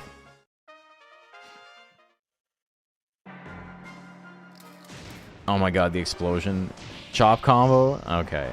He felt himself a little too much. Gogurt 3-2. Here you go. Though, I feel like you have the opportunity to just instantly win with the explosion. You might as well swing it every now and then. Another power. Power bound. Huge move. Oh my god. Chop combo cannot miss. 4-2. Gogurt on championship point.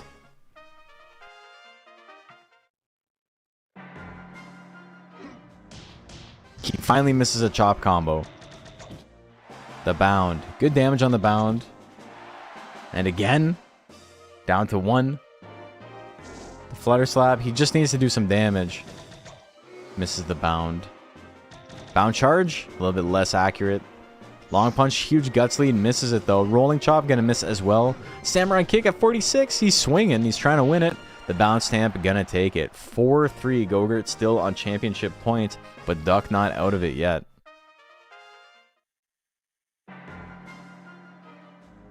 Slap. A little miss there.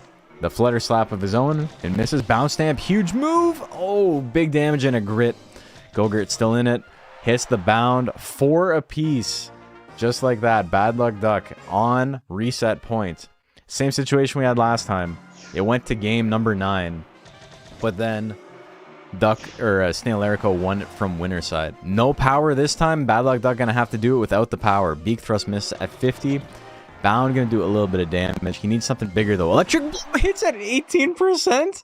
Oh my god, he uses my favorite move to win. What a move. What an option.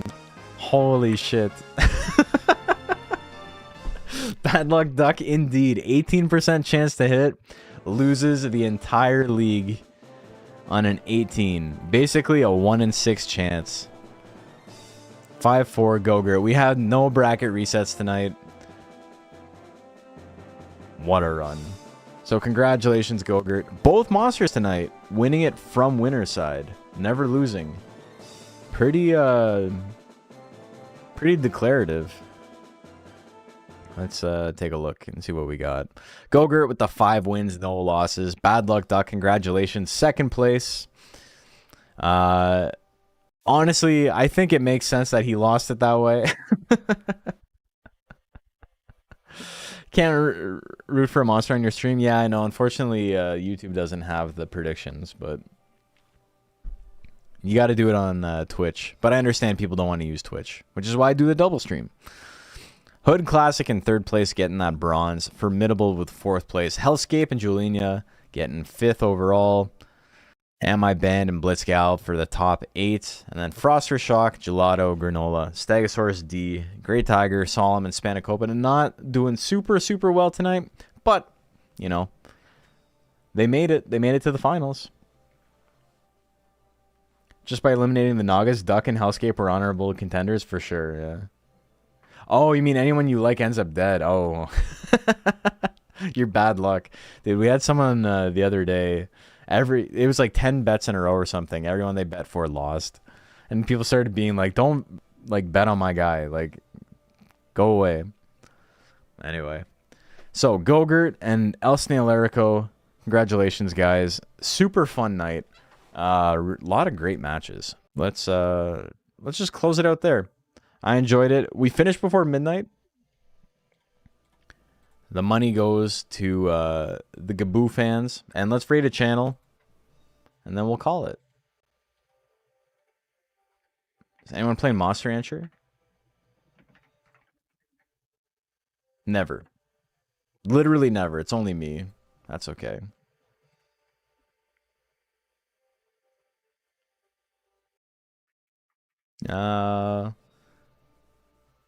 Loki streaming? Loki was in chat earlier betting. Loki's been streaming for 3 hours, but he's still betting in my chat. That's crazy. Anyway, let's go rate him. I don't know what the hell this is. VA11 Hall A Cyberpunk Bartender Action. I don't know what this is, but we're gonna go say hi. Anyway, thanks guys. I might stream tomorrow night. Depends how I feel after boxing. I just don't want to, you know, commit and then not be able to do it, but we'll try. I can't promise I'll try, but I'll try to try. Anyway, I'll see you guys later. Thank you. Fantastic night. I had a lot of fun. I hope you did too.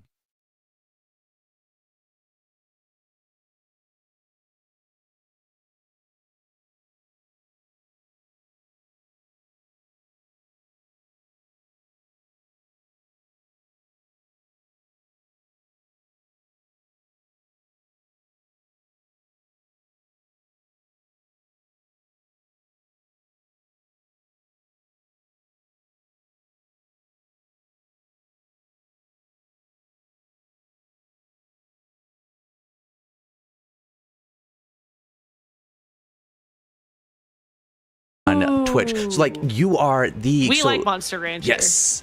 Crimson, you are the Persona dancing person. Moosebones is the Monster Rancher person. He's super cool to hang out with. Okay, I do already follow. I do. Yeah. I Oh, do. nice. I was Heck just yeah. checking. Yeah. Okay, we're in good shape. He does do a variety of different games, especially if they're like monster raising games, monster sims. But like, yeah, he holds like Monster Rancher tournaments. He has a bunch of videos on YouTube on like the different like aspects of the game and how to raise certain monsters if you're trying to do it. He's just a really cool person to like hang out with. He's got great vibes and energy. So everybody, if you're not following